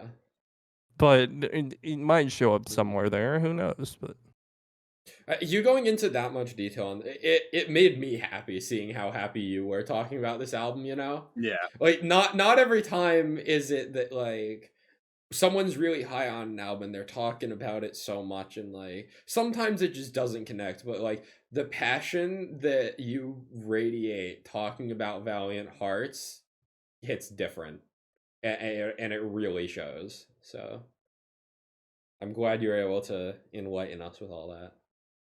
yeah, and again, I'm not upset that the entire album wasn't a like full click for people. That's fine. You find some songs that you like. That's how music works. That's if you can at least pull a couple of songs and you say you like this band, great. I just hope that people dig a little deeper into the meanings of stuff and maybe find more connections than I was able to form, and who knows what connection will form the next saga that they make. I'm also a little bit regretting that we didn't leave this for the last album that we talk about on this episode, because damn, I was what a gonna note. say it feels like a good note. It feels like a good note to start wrapping up. Can we I retcon mean- the last one? There's not much to talk about on the last one. Yeah, that's kind of why I was honestly. saving it for last, but I think Jake- we should just move into rearrange it. it. Jake can rearrange it. Nah, not. I mean, not at this point. can't rearrange us Not talking at this about it. point. But this is a good time to transition out of Valiant Hearts into our final album of January. Led by Lanterns have dropped their debut album, Paralysis. If it's not my turn to die, I'm 6 feet down and I'm wondering why I'll bury myself every time. Which, It really isn't an album. It's just if you've collection been of following, singles. if you've been following them, you would know that there was one new song that dropped when this album dropped. Track number 8, Satellite. These songs have been slowly released since early 2019. This has been 3+ years in the making. And goddamn, does it finally feel good to have it in a full package. This is by far my favorite album I've heard this year. It is, like, I was high on VRSTY. I was high on Set Your Sails. I enjoyed Valiant Hearts more than I expected to. But this Led by Lanterns album, holy fucking shit. This is one of those albums that I wish, as much as I have enjoyed them over the past few years, I wish that I got to listen to this album for the first time, having just discovered the band yesterday. Where, like with Set Your Sails, where it's like I'm introduced to this band, I haven't heard anything by them. I'm gonna go into this album blind. I wish I could go into this Led by Lanterns album blind, because if I went into this album blind, like I feel like this is like top 5 album of the year material, in my opinion. This album is so fucking good. The streak of songs from Criminal, Disconnected, 6 Feet Down into Catacombs is fucking nuts. And then you also get some other really solid songs. I mean, like Paralysis and Down aren't bad either. I think Good Enough is an amazing closer. It really has that like send-off energy to it, which we talked about when we talked about that song in November, when it dropped as a single. But the feature on Good Enough really elevates that song into making it feel like an emotional send-off to the album. This album is fucking incredible. I am just afraid that it's going to miss my top 10 albums of this year due to the way it was released and the fact that when it drops, it's like I've already heard all the best parts of it 2 years ago. So the staying power, the impact that this album is going to have on me for 2022 is very low, but the whole of this album is easily top 10 material for me. If this album dropped, let's say hypothetically, if this album dropped in November instead of just the single Good Enough, this is pushing top 5 of last year for me. This is like easily above my 10 through 8 picks, contesting my 6 and 7. I think the individual strength of every song on here is undeniable. This is quintessential post-hardcore, and song after song this delivers for me. So yeah, sorry to ruin everything that you just talked about, Justin, with Valiant Hearts, but I fucking love this album, so I kind of had to. I mean, all good. I will echo what I said back when we talked about Loveless 1, is that, I much prefer an album with a cohesive start to end with like more storytelling. I think that this album does tell a story, though. Yeah, but it took till 2019 to tell, so I've already know part of it. Yeah, exactly. It's like reading specific chapters of a book, so but like, not reading the whole book. Okay, at once. yeah, but it really depends on how you evaluate it. Because if you evaluate it on the context of how we listened to it, having heard these songs for the past 3 years, but if you evaluate it in the context of here's 10 songs put together, how does it work? Like it depends. It is very context dependent on if you want to value it on like your experience with the album versus the full album. Listening to each song in the full album. And I think in the way that the 10 tracks are put together, excluding listening to them all as singles over the past 3 years, I think that there is a story told from like starting with Alive and Paralysis, and then Disconnected and 6 Feet Down in particular, and then Catacombs. Actually, 6 Feet Down actually name drops Catacombs, which is the song, which I thought was a pretty cool touch. And then by the end of it, you get Fever and Good Enough, which are more feel-good songs to lift you up. I definitely think there is like an emotional arc to this album that, even though like it's a little bit ruined based on the fact that we've been fans of this band for so long, that like it doesn't hit the same way, but I still think it's there, if that makes sense. But the problem is that again, it's something I've heard most of already. So even in the context where we're trying to hear that, I can't just forget what I've already listened to. That's fair, yeah. So it's kind of just one of those things. It's like, maybe if I give this couple months, come back to it without remembering how most of the songs sound, maybe I'll feel different. The thing is, like, most of these songs are already so imprinted in my brain that I'm not going to be able to forget about them. Like, I've listened to Catacombs close to 100 times at this point. I've probably listened to Disconnected 100 times at this point since I discovered them in 2019. Songs like Criminal and Paralysis are pushing, like, not to the same level, but pushing, like, probably at least 50 or 60 listens. That, like, enough of this album is stuck in my head at this point that I can't really forget and just come back to it and listen to it as a full piece. And that's why I'm saying that, like, I wish this is a band that I just discovered last week and I was able to listen to this album for the first time going in blind. Because I think if I was able to go into this album completely blind and I was able to have that full blind first album listen experience, this album would leave such an impactful mark on the year of 2022 for me that it would be undeniable. But because the only new songs that I'm hearing this year are 6 Feet Down and Satellite, the impact of those two songs in the grand scheme of this year is not going to be very much. And I think that's really, unfortunately, what might hold it back when it comes to the end of the year. Thinking about what my favorite albums of the year are. Because this should be in that conversation. It will be in that conversation for me.